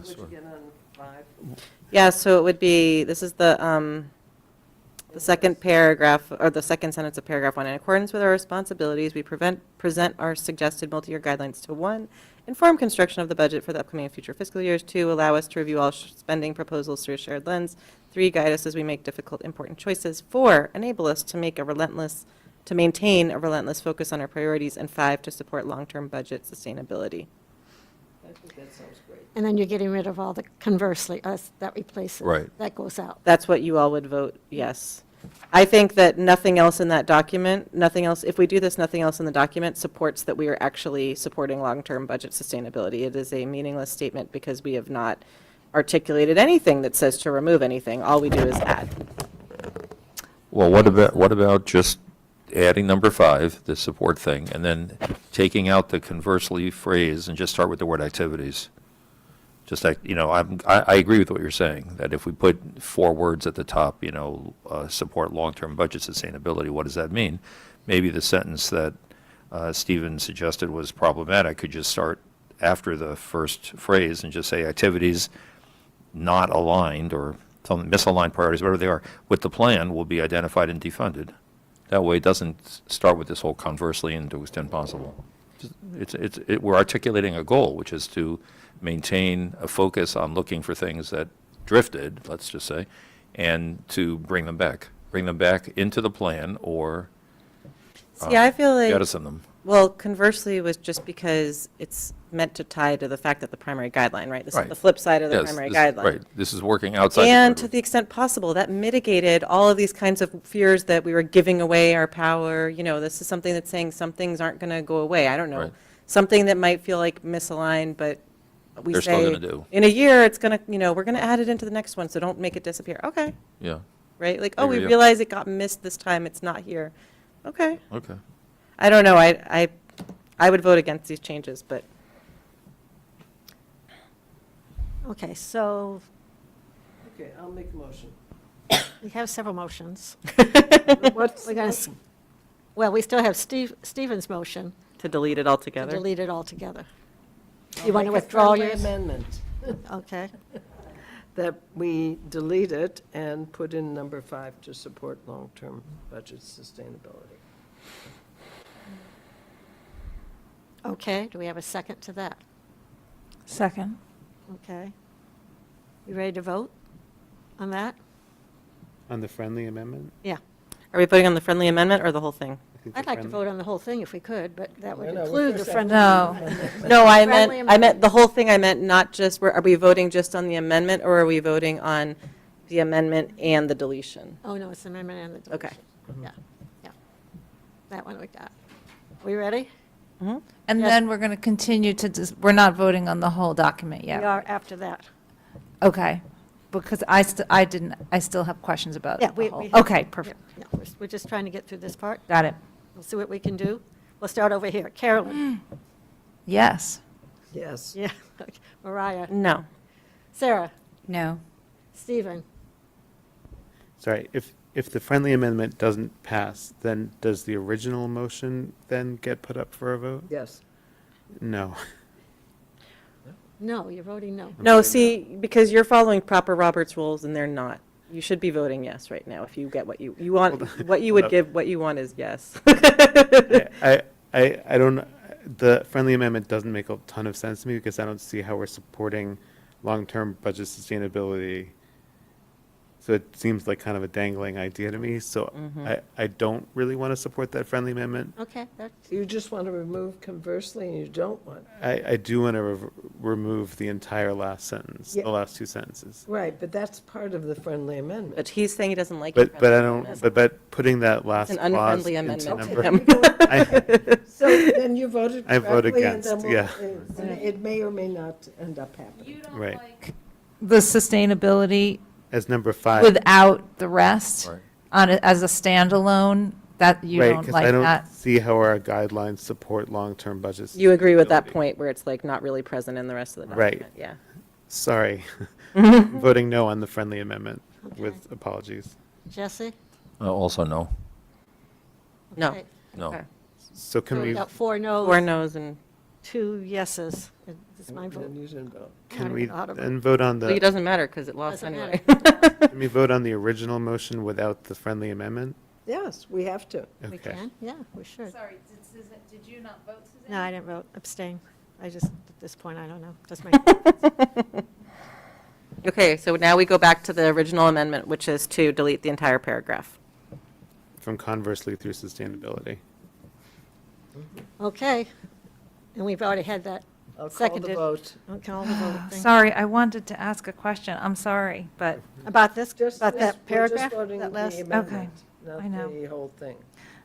I know. No, I know that. I just still, You'll get many more bites at the apple. the whole, it's just, what troubles me a little is this whole thing just feels vague to me. Like, I wish I knew an example of, like, where people who worked on the strategic plan, which I think is very vague and, or just broad, and then we're talking about activities, and activities I don't think are named in the strategic plan. So then, like, can somebody just say, like, what you would anticipate defunding?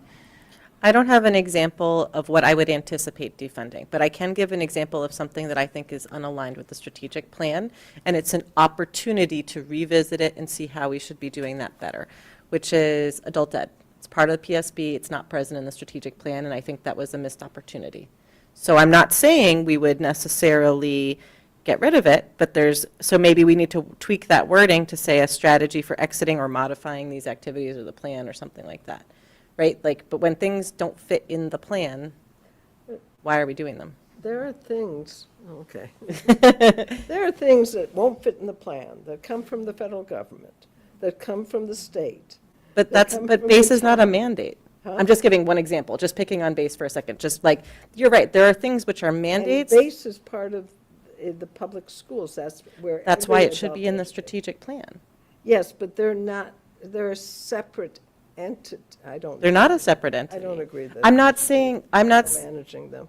I don't think, I'm not trying to pick on them. I'm pointing out that they are not present in the strategic plan. Yeah, but there's nothing financial there, well, there was when they were. There's been multiple years of financial. But there used to be multiple years of them giving us money, so it goes both ways. It's not about the money, it's about what are the things that we're trying to do But here and how are we. This is about the budget. But it's about the priorities and how, so you're right, it is about the money of it, because it's about how, and I don't want to pick on base, I shouldn't have even given an example. It's not a good example. It's not a good example, well, it is a good example, because it's not present and it should be. I mean, you could say sports. Maybe, I don't know that sports actually, but whatever it is, right? Maybe we say, whatever, blah, blah, blah, ceramics, I'm making it up, I'm just picking on something. I love ceramics. I know, there's no My good. house is filled with ceramics from VHS. I Can love we just ceramics. get through this? My point is just that if something's not obviously present, and that doesn't mean that it shouldn't eventually come in, it's that we should think about how it fits in the story, That's good. right? Right. And so maybe the wording could be something like, like the strategy, for exiting or aligning these activities. You know what, I'm going to make a suggestion, rather than wordsmithing here. I like that. Does that work for you, exiting or aligning? Mariah Aligning, yeah. and Okay. Stephen to get together. and We just Jesse. did. We solved it. You got it? Exiting or aligning, Yeah, right? or aligning. Okay. Okay, you have it now? There's some things So that you're withdrawing yours amendment? Your- Can I suggest exiting, aligning, or deprioritizing? Sure, that's fine. Or deprioritizing. I'm really glad that we got to this point because I think that when the strategic plan was adopted, there was a little bit of a sense of let's not make the perfect the enemy of the Yes, good, right? for sure. And so that evening, I remember not being ready to vote yes for the strategic plan. And then Dr. Guillory said, we need to move forward, please, Yes, you know. I agree. And I voted for it. So this is our chance to amend things that need to be amended. So You guys I'd are- like to suggest, I just like to suggest that we take a vote by 8:15. We can do that. So you guys are suggesting that the strategic plan is a living document that can change over time? Oh, yeah. Okay. Oh, yeah. And this, I think, helps that point. Understood. Thank you. Right. So the But wording- now it's not required to be in the strategic plan. We could say if it's not in there, that doesn't mean we're kicking it out. It could mean that we're kicking it in. That's but right. there needs to be a decision made. It's a decision point that it's being identified. Either we're kicking it out, we're kicking it in, or we're deprioritizing it. But it's not an automatic, you're out. Yeah. Right, That I'm comfortable with. Yes. Okay. okay, so you're So with- can I suggest alternate language being that are clearly not aligned with the strategic plan will be identified and defunded, aligned, or deprioritized? So there are three options here. So you want to delete all the middle language there? Yeah, Because I thought it was important, but it doesn't have to be immediate, like multi-year, starting in later I thought you were going years. to put them after the four exit. Yeah, I thought it was. After the and word I- exiting, that's even better. comma, aligning, comma, or deprioritizing. Yeah, that's what I thought was. Three activities. Identified and defunded or a strategy, multi-year and/or That's starting better. for exiting, comma, aligning, comma, or deprioritizing Yes. Yes, activities will there. describe. That's what I wrote down. That Okay, yeah, works for that's me. good. Okay, good. Thanks, everyone, for your patience. okay, so we have that. That's what we're here for. Okay, so have you withdrawn your amendment? I withdraw my amendment. Seconded. And now we have to, and now we are friendly amending. Is everyone on board with the word changes? Okay. So we have 5 minutes before I'd like to vote on the whole thing. Is there anything else that anybody wants to bring up? We have Yes. the floor. Go ahead, Carolyn. And I think it's important that we discuss this until we're done discussing it. Well, no. We're not- Well, Suzanne, yes. this is sort of one of our formative documents. of I the know. Yeah, report. and Suzanne, But we're you close, chose- and I agree with wanting to move it ahead, Okay, yes. so And go you ahead, chose Carolyn. to extend Go ahead. public comment for, when we had, yeah, so we need to talk about this document. I had a few questions. So in staffing enrollment, I don't mind having the word K through 12 enrollment, the forecasts, but I think like at least this year, have our forecasts served us well? That's just sort of like a question. I know I keep hearing how this year's enrollment doesn't look like it is true to the forecasts that the district contracted. Educational equity. Oh, yeah. Can somebody educate me about what the potential policy on life of the school? So this is like if it happens, we would fund it, and I don't really know that much about what that is. Mhm. And then I'll throw out my other, do you want to answer that? Or just Is the question, what is the policy on life of the school? Or is that what you're asking, is just clarifying what it was? Yes. So there are it's many- not adopted. It hasn't been adopted, it's Okay. been discussed, and it's sort of in a stasis period right now. So it is docketed? Okay. So there are many activities that happen outside of the school day, which not all students can fully participate in. And so this was looking at how those activities could be fully enabled for all students to participate in. But to give an example, say a student has an aid for behavior during the day, and then they want to participate in the school play. How do they participate in the school play? But there are certainly, falls in a very gray area.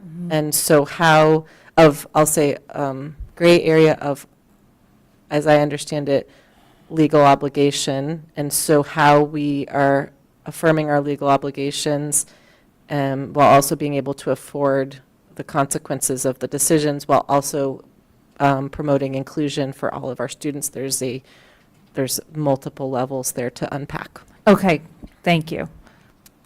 And that makes sense. Carolyn, I just linked the last draft in the long-term docket. Just Oh, want to take a look at it. Thank you. Awesome, thank you.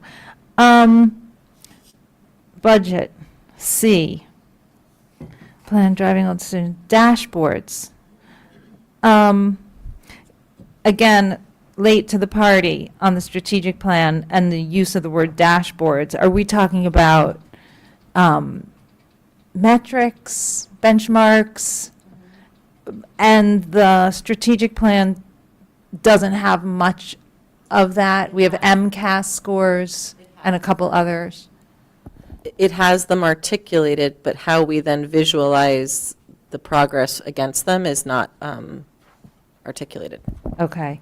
Oh, thank you. And so, dashboards. So does dashboards, that implies metrics? We don't need to say metrics, benchmarks? It's all in there. Progress, okay, fine. In the SIP paragraph 3A, spending should support the broader mission of the school, be tracked against goals and regularly measured, reported. Maybe it's too soon to speak to this in here, but there is some brewing conversation or question about what the school budgets are and whether they're proportionate to the school size, et cetera. So are we comfortable that this will capture that, or that it would just be organically okay? Sure, go ahead. I mean, I think that this, to me, felt the right level of specific, in that we don't have those answers, but we sort of, I think, are all looking at this, expecting something in that direction. So Yes. there's not going to, yeah, okay, fine. If you're comfortable with it, I'm comfortable with it. Thank you for the answers, Mariah. Okay, thank you. Let's go for a vote. It's too late. I move it. Okay, Jesse, we're voting for the package right now. What did you say? He moved, Move it. he moved it, I second I thought you it. did Oh, already. that's it. Oh, okay. yeah, you're right, I did move it earlier. Oh, you did already move it. Yeah, we moved Sorry. it a while ago. Removed it. I We removed had all it. those Removed. friendly things. Your vote, Jesse. Yes. Stephen. Yes. Sarah. Yes. Mariah. Yes. Helen. Yes. Carolyn. Yes. And I vote yes as well. Nice job. Thank you, Mariah. You guys all wanted, but I'm doing it again. Thanks, everyone, for working so much on this. And so, Betsy, if it makes sense, I'll just make a fourth final, like, as-voted version and share it with you. Okay, thank you. Thanks for all your work on it, Mariah. Thank you, Mariah. Dr. Guillory, are you still there, or have you, we lost you? I am still here. Okay. So what I did, and I'm hearing echo, but I'm not sure if you all are hearing it. No, it's okay. No, we're Okay. not hearing it. Okay, great. So what I did was tried to incorporate some of the feedback. Certainly not all of it was incorporated to the goals discussion. And what you have before you tonight is just the actual goal.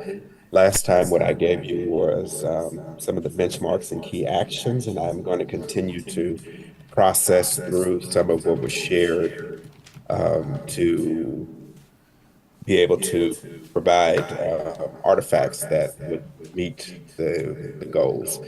So What changed in this was in the second part, where here I'll continue to do my work with principals in the areas of student engagement because that's what students leverage to access curricular materials. But the broader question, I think, that was posed by maybe Mariah was looking at it at the system level. So, thinking about evaluations at the system level, what I'm going to do is use the 23, 24 as benchmarks for certificated staff members, and then grow a projected growth based on that. So we're in the process of reviewing the 23, 24 evaluation data, and that's just on the formative and summative, which are the end of year evaluations, depending on if you are on a, well, depending on where you are in the evaluation cycle. So that's how goal one, I plan to share that at the district level.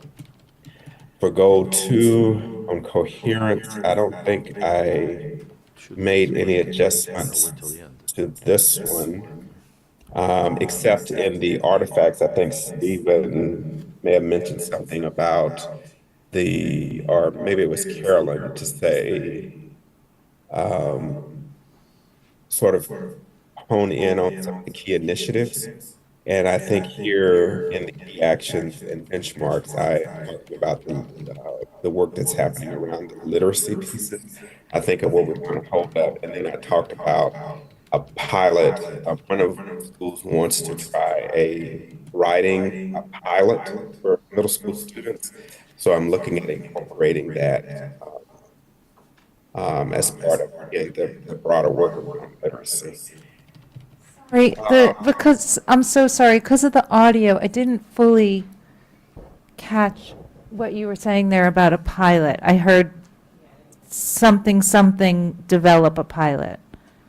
One of the K-8 schools is interested in looking at doing a writing pilot to really look at how to increase middle school students' writing abilities. So I want to work with the principal on that aspect of it. And so I was going to leverage that as a part of the coherence and connecting with the work that's happening on the literacy front. Then for goal three were internal district communications. And again, not much shifted here.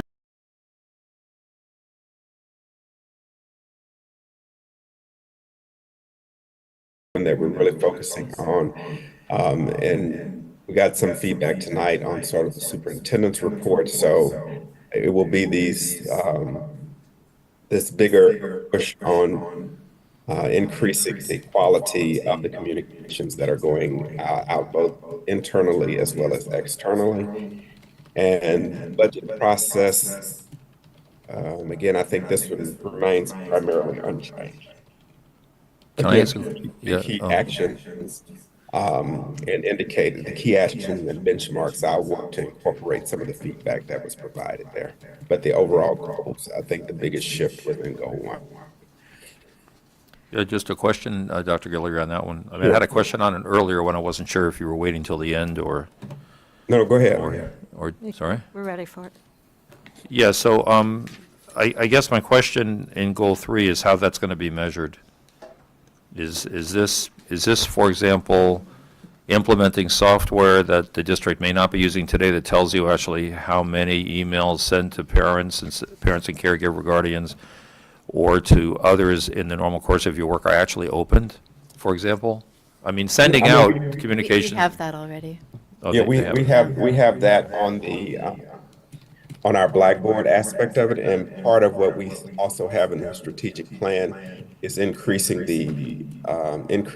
our open rate as well. So we're looking at some of the feedback we're getting about the length, the time, and those aspects of it. This one is more, as you see here, it's more of a professional practice goal. So something that I'm looking forward in my particular work in the district is this notion of staff hearing. This is really more about internal, but I'm also applying it externally. but it's more about staff hearing directly from the superintendent or the superintendent's office, which includes the four corners on the fifth floor, and what information may be timely and helpful for staff as such.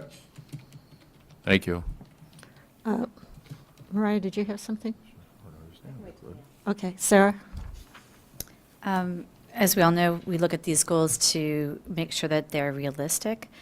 So to that end, in Goal 1, I was wondering how you are when you give staff feedback, how you are with caseload. Could you comment on, do you have the right number of evaluations that you're writing that you can be effective with, or do you have too many? Well, that's a very powerful question, Sarah. So many years ago, when I was doing a business certificate at Rice University, one of the metrics or measurement that was used at the time was that evaluators should really have a caseload of 8 to 12 individuals. But I've never had that as an administrator in any organization in which I've worked. It's always been 20 to 25. And so with my group, I really focus intently on the principals as well as my senior staff. And part of that feedback is the ongoing dedicated check-ins as well. So it's not necessarily always written, but it's the just in time or the ongoing consistent feedback. And so in that stead, because I have regularly scheduled meetings and visits, I do think that it is manageable. But right now, my caseload as a superintendent is about 17 to 18 all in with principal, senior staff, and then some support staff. And it sounds like you just are accepting that as the reality because of the organizational chart. You see those people as being the people that you want to be in touch with and giving feedback to.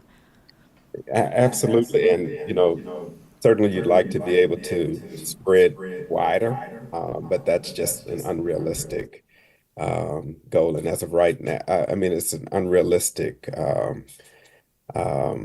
goal to try to take on more as such. So, but I've been a principal a long time, so this caseload isn't one that I'm not saying it's necessarily right, but I'm just saying that it is what it is at this juncture, and so you make the best of it.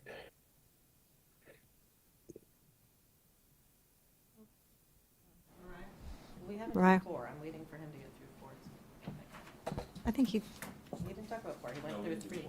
oh, he said it was about the same. Did you have anything else to say about Goal 4?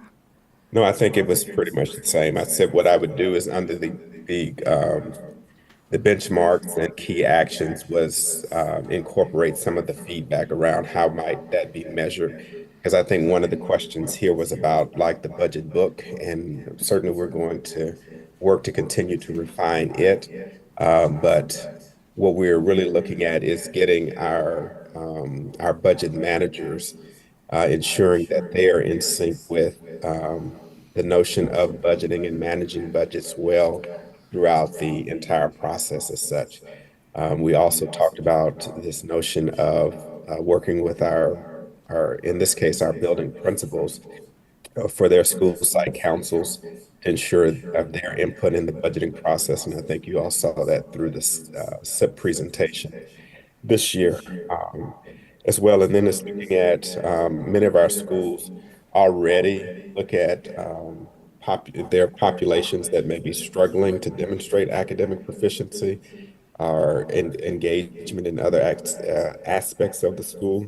And so they have either after school clubs or either spring break, or we call them the break clubs and break supports and those types of things as well. So we'll try to capture some examples of that as we go along.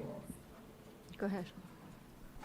Thank you, Linus. I really appreciate these goals. I have one question and one comment. My first comment is on Goal 1 and just how you're measuring success so that I'm clear. you wrote increase in the number of completed formative and summative evaluations, and that's district-wide, as That's opposed to your district-wide. direct reports. Okay. Yeah. The only thing I would suggest there is maybe to just clarify that it's district-wide. And Okay. also, rather than be a number, you make it a percent, because imagine we were to lose 10 staff, or, I don't know, 2 staff, whatever it was, right? You might end up reducing the number while actually doing a more comprehensive job in, just want to make it percent, not number. And then for number 2, can I just make sure I understand what we're talking about for the successes? So for example, improvement in student outcomes tied to strategic initiatives. So the strategic initiative might be the literacy initiative, and the improvement in student outcomes might be an increase in ELA assessments of whatever flavor of assessment we are using. Is that accurate to say that those would be the types of measures that would be success measures under Goal 2? Yeah, so even like with our benchmark testing that we're going to be launching, and then you all were having the conversation earlier about the benchmarks. So what we're going to try to do is elevate, and this is it's difficult because those exams weren't designed for that. So I want to make sure that I'm careful not to try to overly infer something from a assessment that wasn't designed that way. But what I really want to think about here in terms of is really this notion of the connectivity that we're seeing between really the offices, I think, and I don't have my key indicators in here, but I think this is the part where I really talked about the office interplay, working with one another, I think is what we're going to try to highlight here.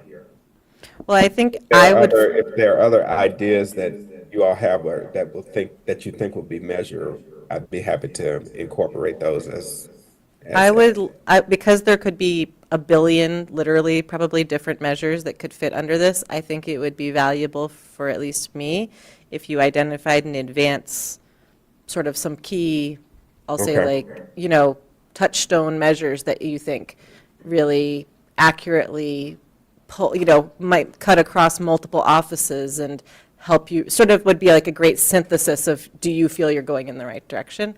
I would find it really valuable to have that sense. And not to say you might not call out other measures, but just sort of identifying in advance a couple of measures would be very valuable, because this is such a broad goal. It would crystallize it for me. Okay.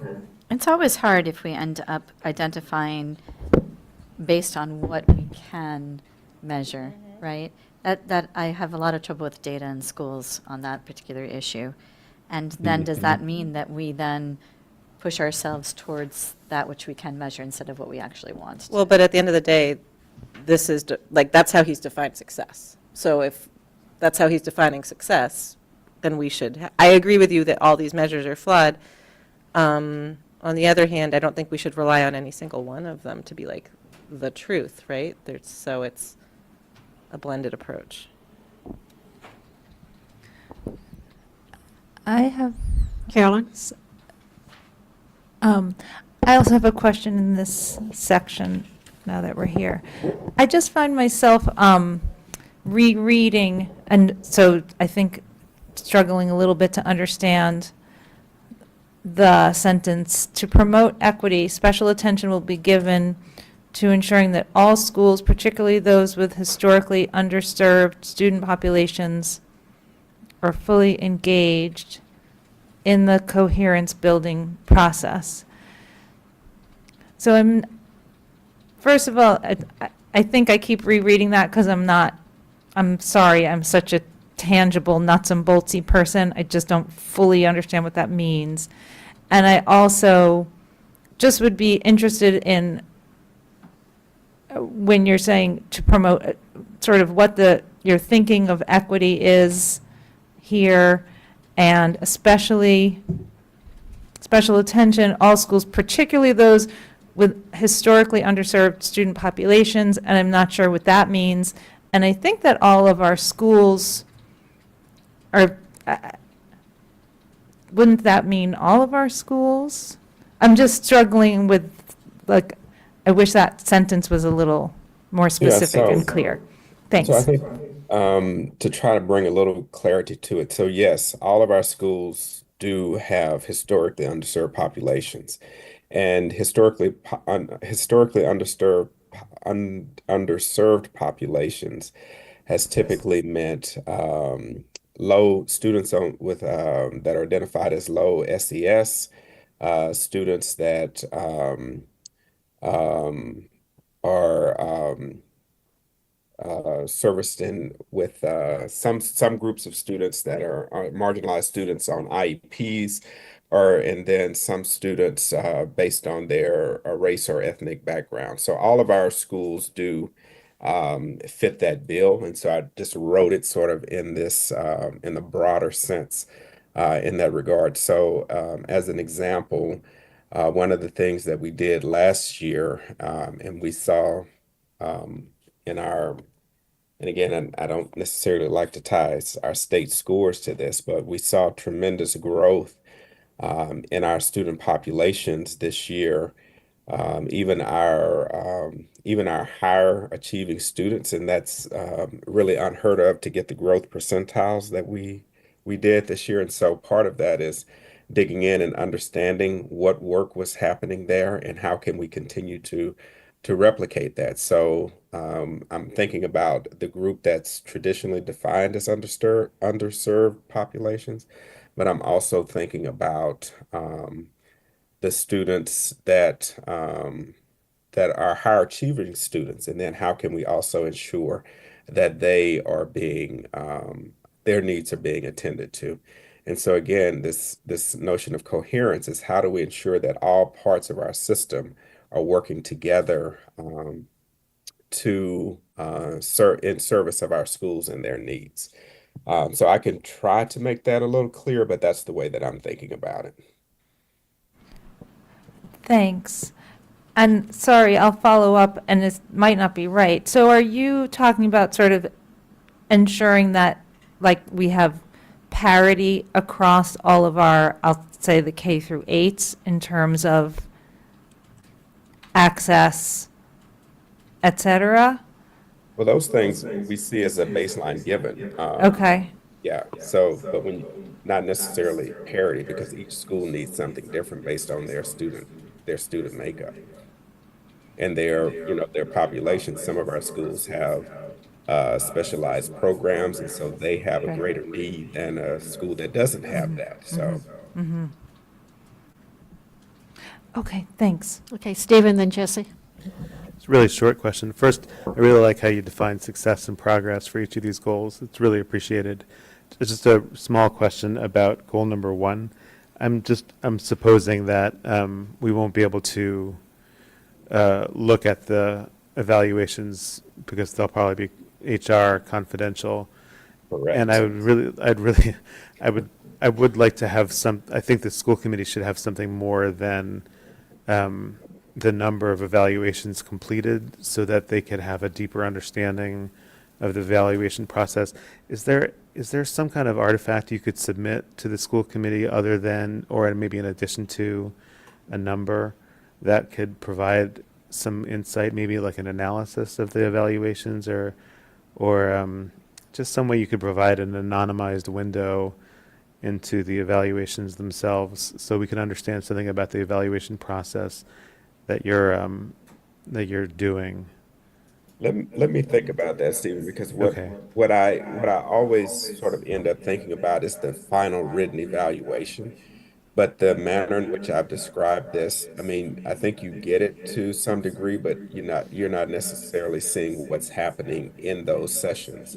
So you get the visitation schedules, or when I'm in buildings, how we are walking around the classrooms, and then again, when I'm visiting classrooms, I'm not there evaluating. It's not my role to evaluate a teacher. My role is to evaluate the principal. So when we walk out of classrooms, so this is why it's harder for you to sort of see what's going on. We have a discussion. I have a discussion with the principal. What did you see in there? How does that fit with where that particular body of students should be? So I'm really pushing or pressing the principal on what they're thinking about their school and how instruction is moving. What are the artifacts that they are looking at to ensure that instruction? What data are they considering? All of those types of things. So I'll think about a way Yeah.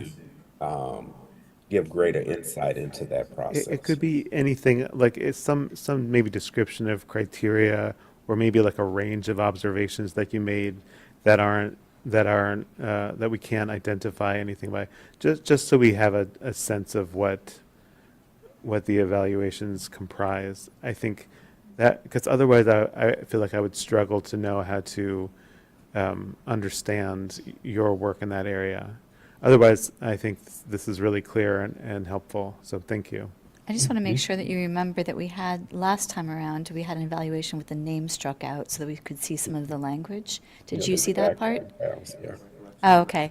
So I think that this might be something that you're already doing, but we'll go back and look at it again. Yeah, and thank you for adding that, Sarah. I was going to say that's one component, but that's the at the end of the year, or that's the formative or the summative. But there's a lot of work or evaluation that goes in. Our principal may say, I'm having this particular issue.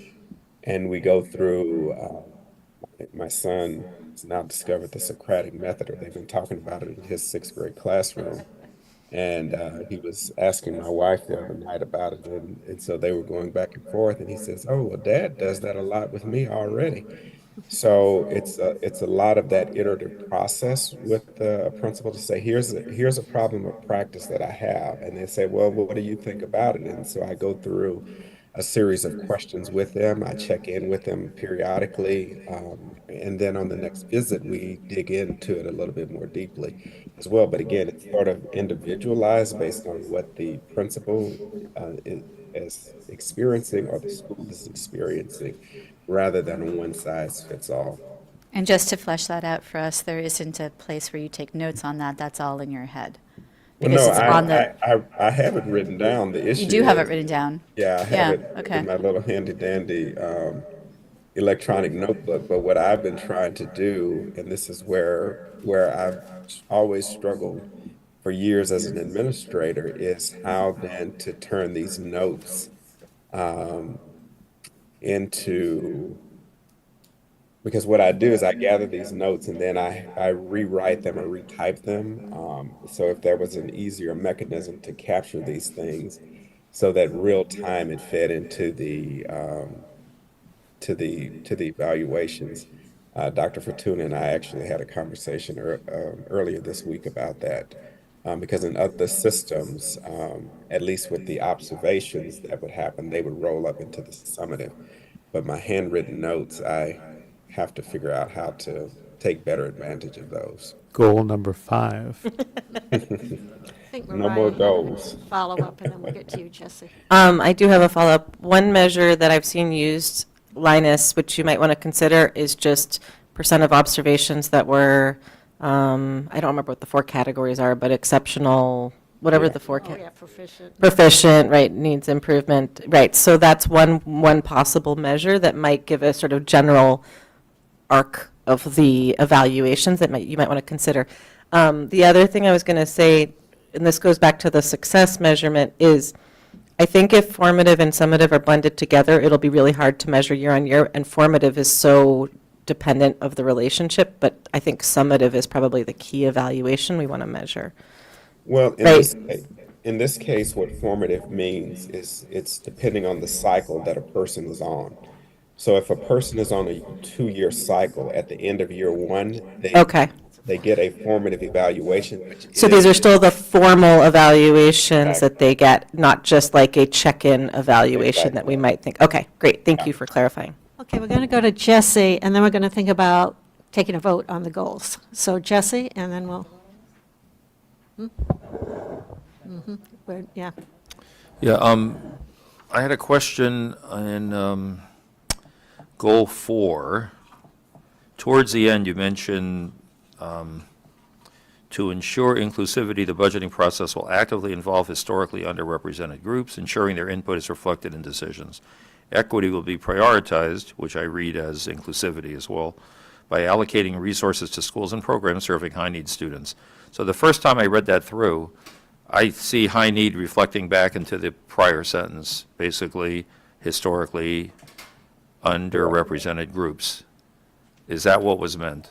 Yes. So my question then comes back then, or a comment that you made earlier in the discussion tonight, where you said also the students that are high achievers. So I reread this paragraph and I said to myself, what you probably meant was equity be prioritized by allocating resources to schools and programs serving. So high need is on both ends of the spectrum, yes? Yes.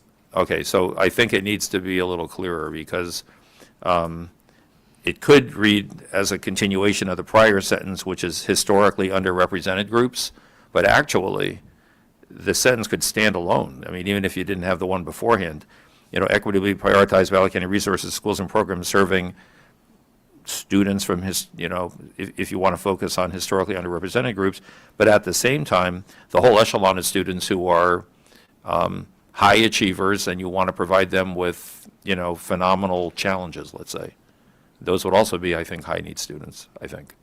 Yeah, and that's sort of what when we were talking about the MTSS aspects of the work, Yes. because it gives students multiple access points to come in sort of where they are and take them at the next level. And we also see some of that with some of the assessments that are being utilized as well, so. I think it's just, I would just say as long as it's clear that that equity here means both actively involving decisions that impact historically underrepresented groups for sure, and high achieving echelons of students for sure as well. Okay. On both ends. Yeah, I'll make it clear. Thank you. Okay, I'd like to move that we accept these goals. Thank you, Mariah. She did a second. I'm ready to take a vote. Jesse? Yes. Sorry. I'm sorry. Yeah. I have a discussion point, but we just responded and Dr. Guillory said he was going to make some changes. So. To the draft. Why don't we vote it and look at the changes, and we can always. He can send them out, and you can send him additional feedback if you wish. Or you could bring it, if you vote in the positive, you can always vote to bring it up. You mean Sorry, I'm not following. You mean to docket re-reviewing? We just gave feedback, and in several things, Dr. Guillory said that he would. I didn't believe it was substantially changing the goals. I agree. Yeah. So if you can't vote for it, that's okay, Carolyn, but. We were voting not as presented, but as. To be, yeah. Okay. Oh, okay. So not the words, but the goals. Yeah.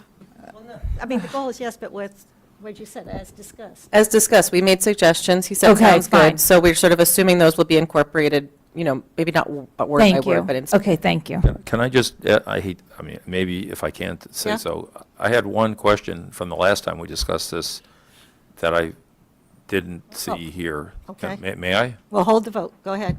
Okay, so I believe, Dr. Guillory, the last time we talked about this, I think I asked a question about how come there's not a goal about curriculum or even as a subset of it, literacy. In other words, these are internal district communication I got, it was sort of central office and getting to people, the budget, of course, supervision is of staff, and coherence, I understand. But I thought that there was a gap in the space of curriculum/learning.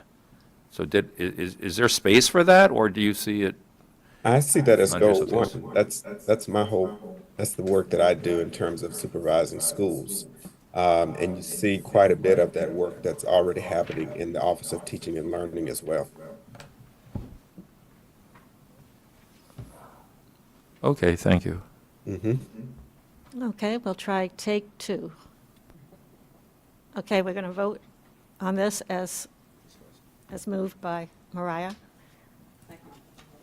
Seconded by Mariah. I moved it, that's right. Jesse? Yes. Stephen? Yes. Sarah? Yes. Mariah? Yes. Helen? Yes. Carolyn? Yes. And I vote yes as well. Thank you very much. Thank you all. Now, what everybody's been so patiently waiting for, sorry that we're running late. Just a question, do we have a timeline for when the goals will come back to us?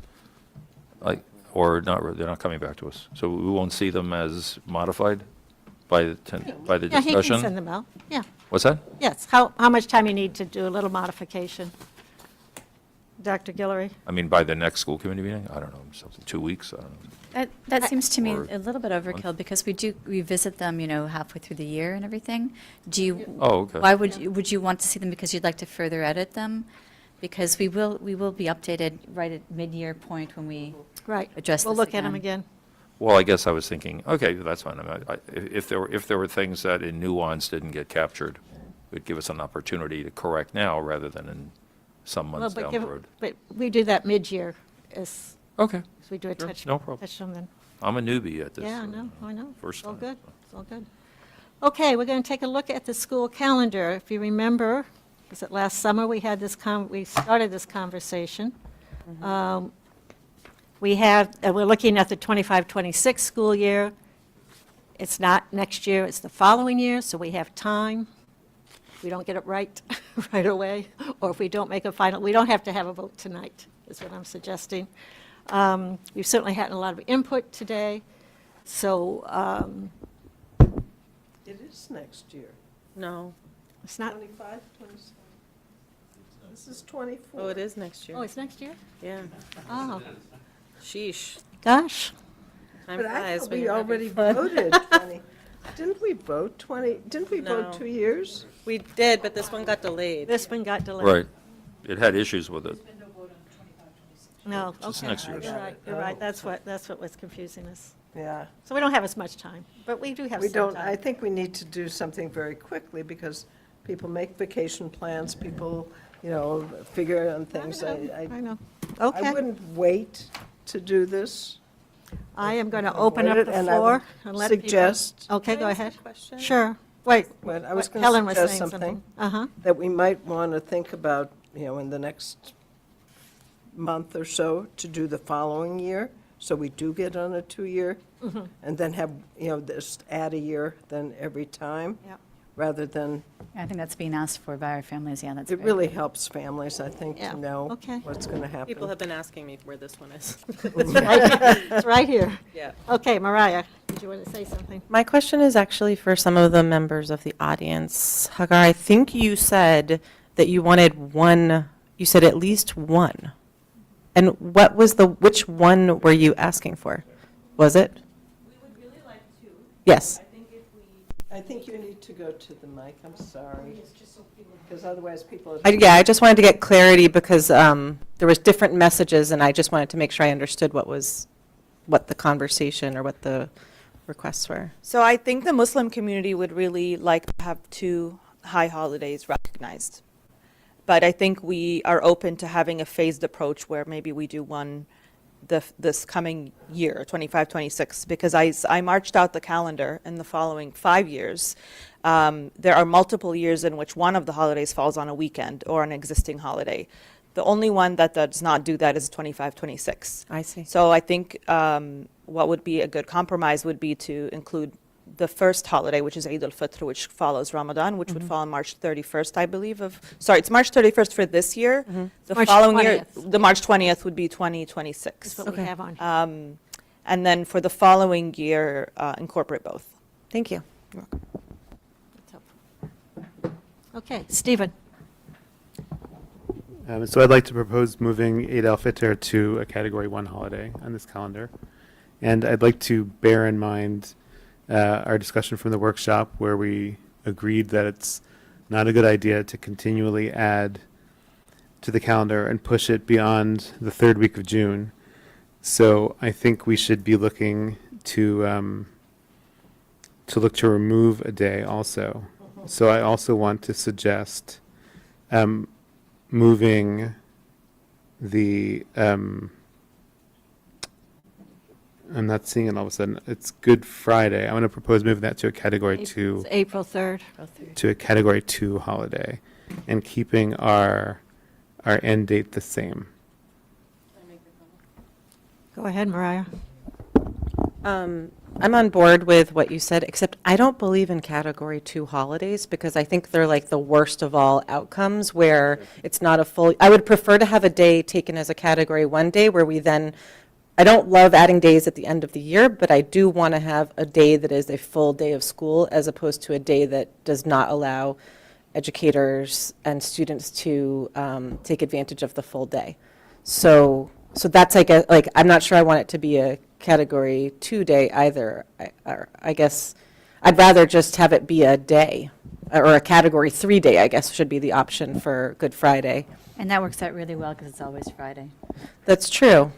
There's something to be said for that. But yeah, I generally agree with that. I just wouldn't make Good Friday Category 2. I fully agree with your sentiments about Category 2 days. So, but with Category 1, no homework will be assigned in. Well, I'm just reading what I see here. No instructions. No homework will be assigned in any class for all students on the last day of school before Category 1 holiday. No assignments, projects, presentations, or other assignments cannot be due until at least the second school day after the holiday, even in the case of a longer school vacation. The same policy applies for the administration of tests. So I'm just not sure, does that sort of, how does that fit with your concern? Well, my general, I mean, honestly, like, I'll repeat what I said at the summer thing. I think we should be not doing all of the holidays. With that, I understand, because I'm concerned about the extension of the school year. I'm concerned about not really having a definition for why a holiday is included or excluded. However, I was really fixated on numbers earlier, and then Faiza, is Faiza still here? Yes. You said earlier, equity is not in numbers, and I wrote that down. I appreciated that, so thank you for saying that. I'm struggling with it all, and I kind of want to get rid of all holidays, and also I feel like that makes it really hard for for a lot of people to participate. And how do we make it easier and more joyful? How do we incorporate holidays as a part of the life of the school and celebrate them and educate people about all the different holidays? So that's my tension. Yeah. But I think at least trading a Category 1 for a Category 1 sort of feels net neutral. So to what you just said about having no holidays, I do want to go back to the conversation that we had. Was it in the fall? This summer. Summer workshop. So, and we also have two members who aren't here, two important members, the chair and somebody who expressed a strong opinion about this, which was also to have no holidays. So I just want to sort of note that. I'd also like to note my recollection of Dr. Guillory's contribution to that conversation, which I found really helpful, which was that he brought anecdotal feedback. I believe it was from principals. And my understanding of that feedback, as characterized, was that there was concern about adding holidays in terms of academics and what it does to the school year. I mean, we have a great town that's incredibly diverse, and we have a lot of ways that we acknowledge that we are inclusive. Our school calendar is an expression of what we are providing academically. It's interesting to me to see in the context of this conversation, like that Easter, I don't know if there was always this link. Well, there's a couple things. First of all, just graphically, it's incredible how much more real estate the list has than it used to. And now we click on something that takes us to this explanation of the 1, 2, and 3. And I was struck by the fact that Easter is included as a Category 1 holiday on a document that tells us when school is in session and not. And obviously, school is never in session on Easter because it's always a Sunday. So that just got me, that sort of underscored something that we talked about, or that I'm thinking about as I look at this. And it's the concern that this document is starting to express something, that it's moving in a direction of doing something other than what it's meant to do. And that might be oversimplified, but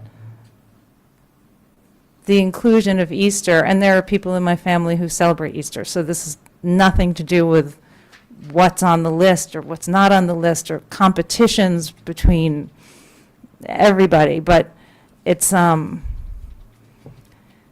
lot. And our school district needs to have a robust system of delivering education. So it concerns me if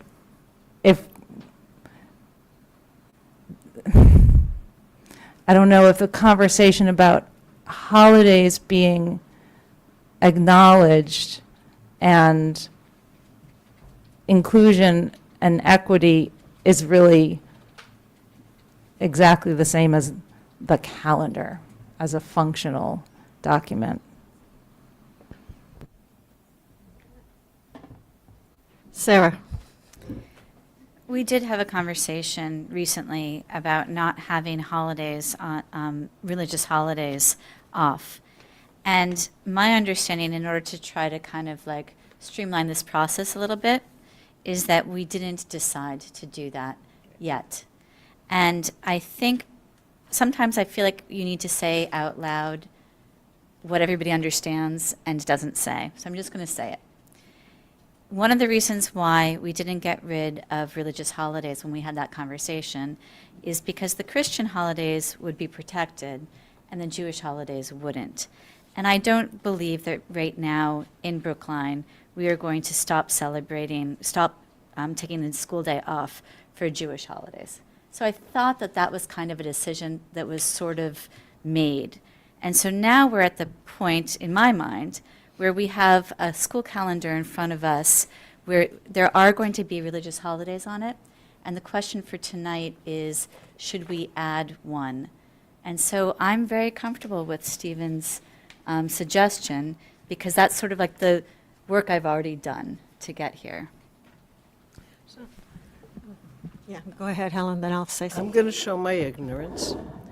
What happens on Good Friday? And I'm looking at you guys because I was the one who confused Good Friday with Ash Wednesday. oh, that's a problem. I know Ash Wednesday, you get the... It is a somber Christian holiday, a holy day. I mean, I know what happened on Good Friday. Yeah, I know. It's not, that's not the question. So, It's more... I would be reluctant to just swap. I just... It gives the wrong message.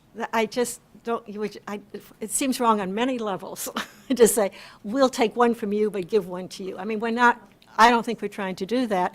I also am reluctant to change the Good Friday category until, again, we get some input in some ways. I mean, just to do that across the board when it's been there for years and decades.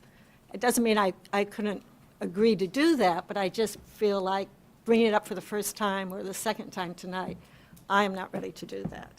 I am ready to figure out, or to give it back to Dr. Guillory, just as my vote would be, to say, yes, let's add a day. We can do that. And if it puts us over an extra day, it puts us over an extra day until we figure things out. I mean, maybe we're moving to something like, this would be heresy, fewer vacation days in February or April. I mean, that's trying to think outside the box, but we're not ready to do that yet. We talked about it last time, too. Well, there's ramifications around that, because you've got staff who have children in other districts, and, people count on that. So, but I'm just saying, anyway, that's my point of view. I would be glad to add a day we could give it back to Dr. Guillory and say, please find a day, maybe it's, I don't know what it is. It's an extra day. You add it to the end of the year. That's what we always do. As long as we're done by the 30th, we're okay. No, the 30th is not okay. Well, legally, we can go to the 30th. It's, Nobody wants to go to the 30th, Carolyn. I don't want to go to the 30th. I was a teacher for years. I still work in school, so I don't really want to go to the 30th. But I'm just saying it gives us, we can add a day. Yeah. Just to say, if we do that, people leave. That means that we have every single day that people don't come, right, is 7,000 kids. So that last week, the 29th, 30th, I'm just saying, that's 14,000 student days that are gone. So I do think we need to be super thoughtful about that part. I'm willing to go with what we think we can do to add a day. So I'm just for that. I would Well, like, let's see, Helen, then Sarah, then Jesse. then there's Stephen. one possible opportunity, Carolyn. and I'm not sure if the administration would like it, but the Professional Development Day on the 4th of November, there's no election this coming year. Could that be moved to the 11th? And then it's the 11th of November yeah. I mean, I don't know. When I grew up, we didn't have Veterans Day off, so I don't know. And I'm not sure if we have to have Veterans Day off or not. federal holiday. Okay, let's throw some. Do we have to have federal holidays off? All the federal holidays, I don't think, or maybe we do, and I don't know. We may have to We send this have to back to have- Dr. Guillory. We have to have. Dr. them off, Guillory, do you want to Dr. jump Guillory? in? Well, I was just to chime in on what Helen was saying that, and I think the legislation has recently changed that says that the federal holiday has to be observed on the day if it falls during the day of the week as well. So For Veterans Day, it's the only one, I think, and Yeah. July 4th. I think it was Sarah, then Jesse, then Stephen, then Carolyn. Sarah. Remember the two kids are off. Just quickly, we also have, we were talking about different possibilities. The possibility of starting the school year earlier is another possibility. That's contract issues. Stephen? Go there. Jesse's next? Jesse, then Stephen, then Carolyn. Yeah, I just have I guess a comment. I'm a product as an Orthodox Jew of the public school system as well, not in Brookline, but at public schools. And growing up, the awareness or realization that we were going to miss up to 13 days of school, depending on how the Jewish holy days turned out in the year, was present for myself and my three siblings and other friends of ours in the Orthodox community who attended public school with me as well. It was just, you knew it. You knew you weren't going to be in school. It didn't really matter what happened. You had to deal with it.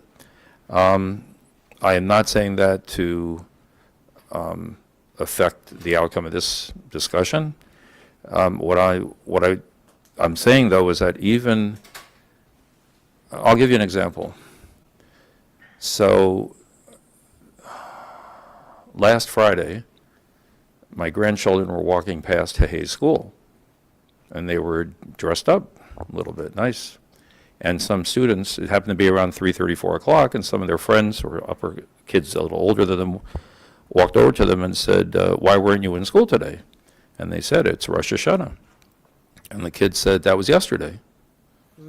So they said, no, this is Rosh Hashanah today, same as yesterday. And the kids had no clue.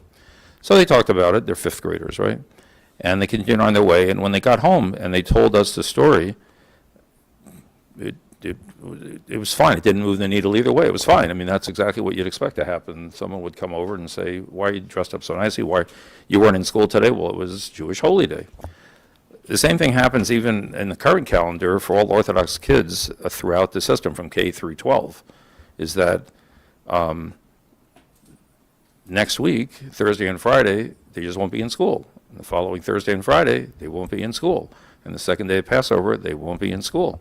And Shavuot, late May, early June, the 2 days, they won't be in school. So you can miss like 13 days at the maximum if these don't come out on a weekend.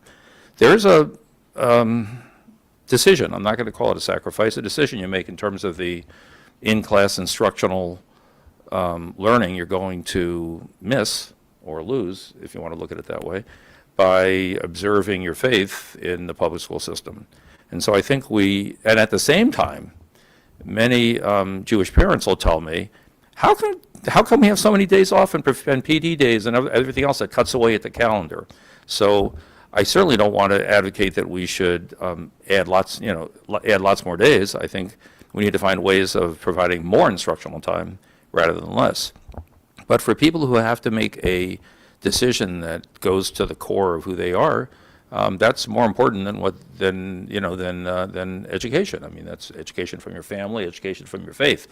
That's rock solid. There's no alternative. If you put yourself into the public school system, that's what's going to happen.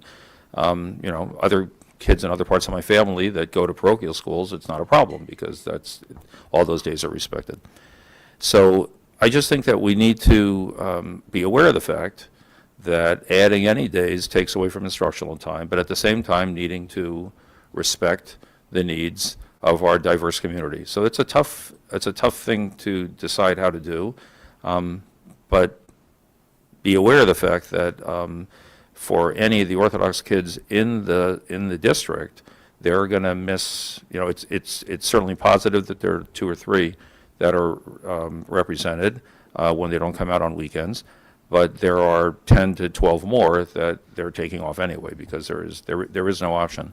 And so this just to make a comment about earlier, does not include Hanukkah. It's not even in the same ballpark as a holiday. And so we're talking about biblically sourced holy days as compared to things that transpired later in history. I just wanted to make sure we understood the dynamic there. Yeah. Thank you. Stephen, and then Carolyn. Thanks, Jesse. I guess I just wanted to offer the rationales that I'm using for thinking about this, rather than specific tweaks to the calendar. So I'm following 2 basic rationales right now. One is that I'm really disinclined to push the calendar further into June because I think it's getting hotter. Climate change is making it less and less feasible for us to go further into June. And in that same category of rationale, I'm mindful of how Mariah was treating the idea of living within our means in the budget book. I think here on the school committee, we all have a weakness to want to add and not subtract. So I'm trying to be mindful of that and not propose something without paying for it at the same time. So that's my first rationale. The second rationale is that I think the way we've treated calendaring in the past is by looking at category 1 days based on days of low attendance. And I think that's an insufficiently inclusive criterion for determining category 1 holidays. I recognize that by pulling back that rationale, days of low attendance, we're opening it up for, we talked about this at the summer workshop, for any number of proposed ethnic, cultural, religious, and other holidays. But I don't think that's a reason to not have a more inclusive criterion for category 1 holidays. And certainly I think if we have Jewish and Christian category 1 holidays, we should also have Muslim category 1 holiday. I'm comfortable proposing, although I'm certainly not wed to proposing Good Friday as the day that would compensate for adding Eid al-Fitr, because in this rationale, it seems to me that each of these major world religions should have major holidays representing them in the calendar. And as long as they're well represented, it seems to me that we're fulfilling an inclusion rationale for category 1 holidays. So I wouldn't want to get into the weeds on the solemnity or the holiness of any particular holiday. I would just want to make sure that each of the religions is represented, as long as we're deeming religion to be something that we want to use as a mode of inclusion in the calendar. So I'm just offering that as a way of thinking about this, rather than trying to propose any particular way of solving it. If there's another day or a consolidation of PD days, Dr. Guillory, that you think is preferable, I certainly defer to you on that. I only meant to propose Good Friday in the spirit of trying to pay for what I wanted to buy. Sorry for the mix. Just trying to balance the budget of the calendar. Thanks. Carolyn? Thanks. And my mic's not working. Here, here. I can't hear whoever's talking. Okay, it's Carolyn. Hi, I have a mic now, thanks to Helen. So just to respond to what you just said, Stephen, so again, and this is not a moral or ethical or document or exercise. I'm not sure if this list from the link that you click on from the calendar now, click here for the overview, is a policy. But so, Stephen, it's like I love you. I listen to everything you say.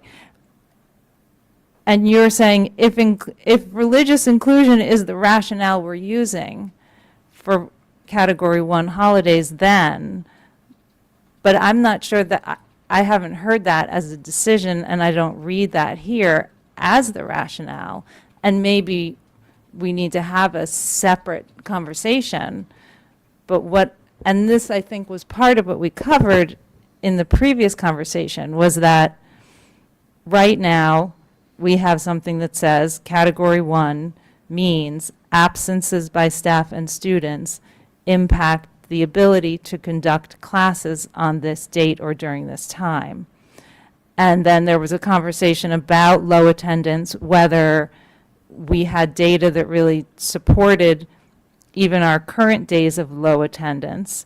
Again, funny that Christmas, which is a federal holiday, and Easter, which is a Sunday, are included in there. So that just seems a little perplexing to me, and maybe could use some clarification. I'm not sure that the adoption of Lunar New Year, I wasn't part of that conversation. I don't know if that was data-based in terms of low attendance, and we had it was, okay. So we had data that students were not coming to school. My recollection, I wasn't on school committee, was because Lunar New Year is not necessarily a religious holiday, and it impacts the Asian students who celebrate it, which are 19% of the school population. So it's a different. Yep. And that I totally get. data And I remember the conversation about why many people wanted it off, which is different than whether we have evidence that students are choosing not to come to school on that day because it's that important to them. And I think to some extent what Jesse was saying sort of applies there and ties into what Val was saying about scorch the earth, let's not have any, separate church and state. If you don't want to come, you get an exception, et cetera, et cetera. And then I just would also say my takeaway from our summer conversation, and I'm not proposing what Val talked about, and I'm not sure where I would land on it, were we to have a whole robust conversation about having no holidays. My takeaway was not that that was a resolved conversation, but that we sort of said like, ooh, this is hard, let's come back to it. And here we are. And again, with respect to our chair and Val, who's an important and veteran member, I mean, I would almost say like, maybe we don't vote this calendar tonight, but figure out what the conversation is that we want to have. That's a separate conversation. So those are just a few thoughts that I hope are helpful to the conversation. I would agree with you that I don't think it's time to vote it. And I think part of what you got at, Stephen, too, is that and that you're pointing to, Carolyn, is that the definitions of what makes category 1, 2, 3 are not right. But also, I wonder if part of the how we've structured, like what can happen near a category 1, near a category 2, near a category 3 is perhaps too extensive. And so I wonder if there's an opportunity to rethink some of those things, especially if we're thinking about what defines a category 1 or any of these holidays. What defines a day that we don't want to have school? Then, you know, and if it's not about X percent of the school being missing but wanting to celebrate, then we make space to celebrate without completely disrupting and the sort of while being able to address the concerns of the principals, which is the disruption of the school year. And so how we can continue to make space, so maybe it's that we don't have homework the night before or one of the nights, but that we can still have tests, you know, like within 2 days or something like that. I'm just thinking of how we can make it to give space for people to celebrate without putting an entire pause in a school for those days. Because we do want to be able to have people to have time to celebrate and also continue to be students, right? So it's both of those things. And sorry, Sarah, I know your hand's up, but for those of us with children in the high school, and I think this is what you and I sort of agreed on last time too, I mean, it's a little distressing how often kids come home saying, I don't have homework, it's a holiday. I don't have homework, we don't have any homework this week because it's a holiday. So it's a lot. And so I think trying to balance all of those needs is important. We'll take Sarah, and then I think we're going to wrap up the discussion for tonight, because I don't think we're going to have we're not going to have a vote tonight, I'm sure of that. Sarah? I really don't want to go against what you just said, but I'm going to say, I think we could have a vote tonight. Oh, really? Because I think that it takes us a long time to figure out that we might not have religious holidays anymore. And I'm very willing to have that conversation with everybody, and I would be somebody that would support it. But during this time, while we still have religious holidays, I believe that we should add in an additional one. And so I wondered if you would, and I really respect your leadership, Suzanne. I wondered if you would consider us having a vote on this now, with the understanding that we do have a lot to still solve. So I would consider a vote to add the one day and to send it back to Dr. Guillory to figure out how to make that work. And sorry, I have a question that I had from the very beginning.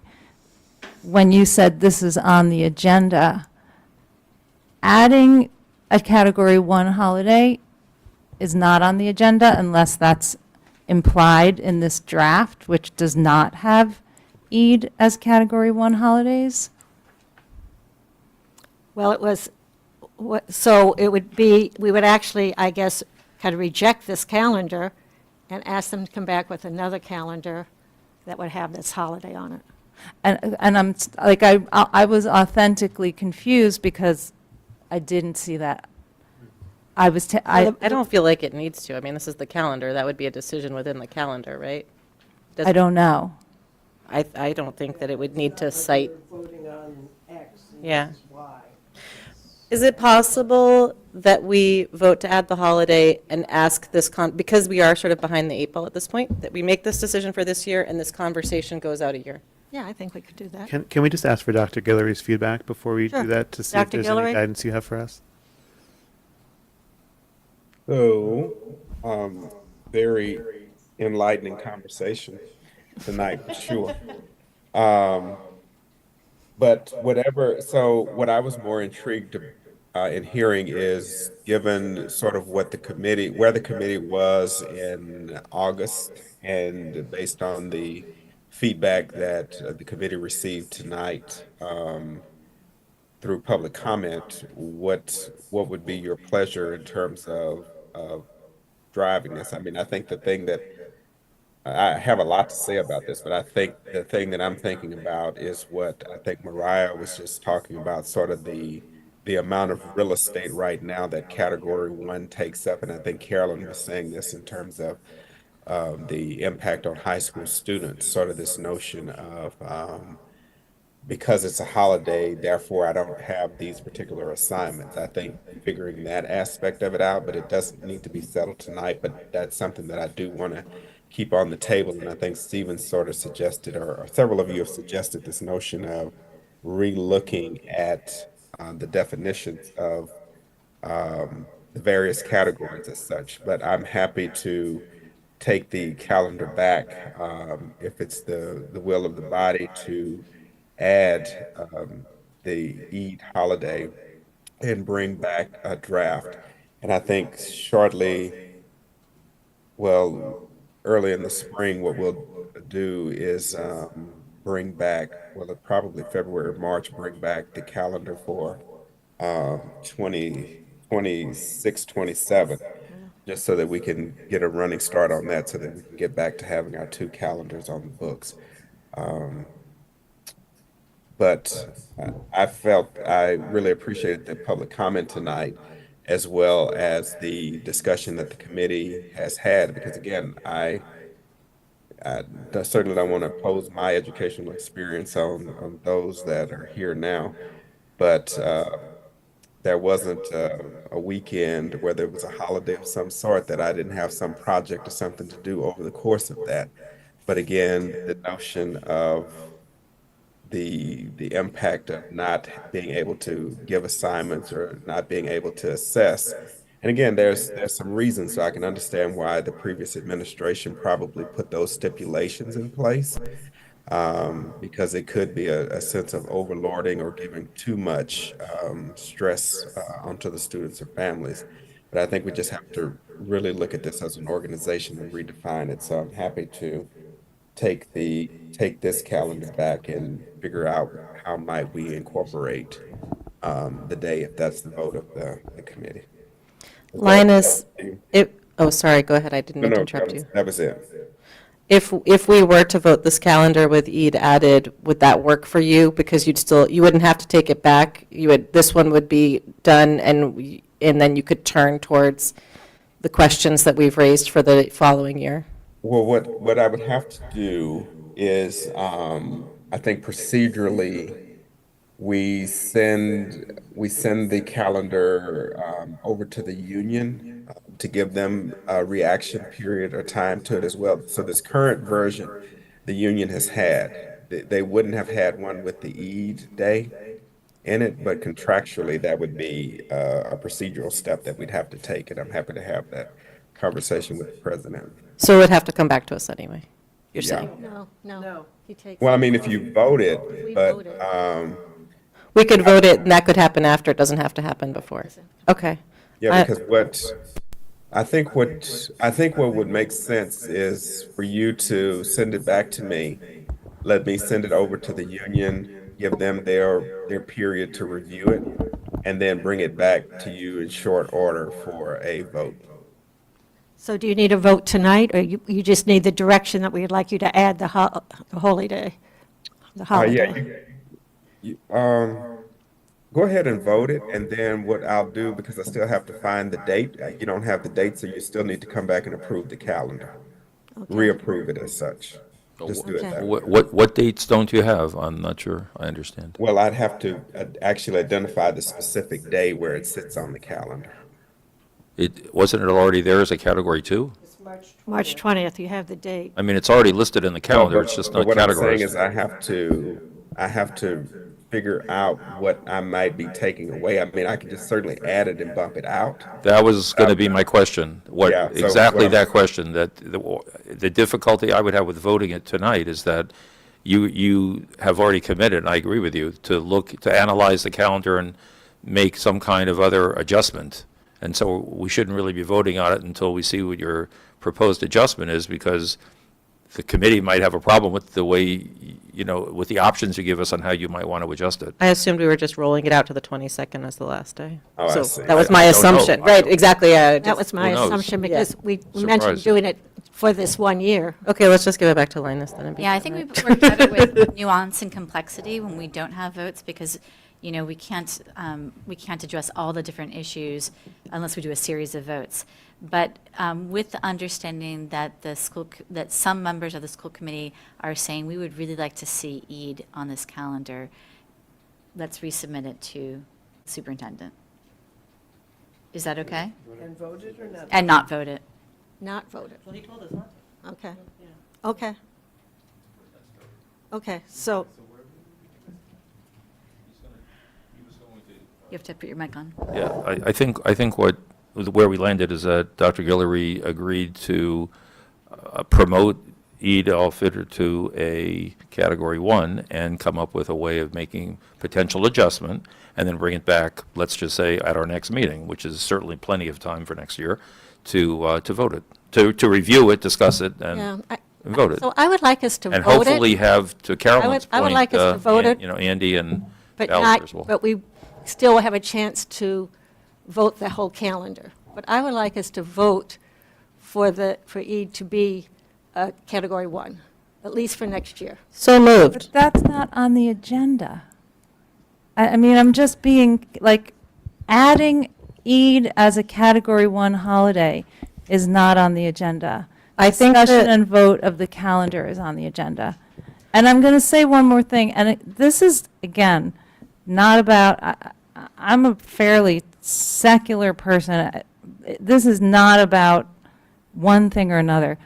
We'll be back here having this conversation again next year, and the year after, and the year after. Well, we're going to try and bring it up, as we said, February, March, and have a lengthier discussion about this. And perhaps it even goes, do I dare say, policy or something, to look at the categories. So it is going to be. There'll be another and that's addition that's that's- lobbied, and another, and another, and another, as long as this So we- I don't think that this department- vote sorry, I'm just actually- going to finish. As long as this is being treated as an expression of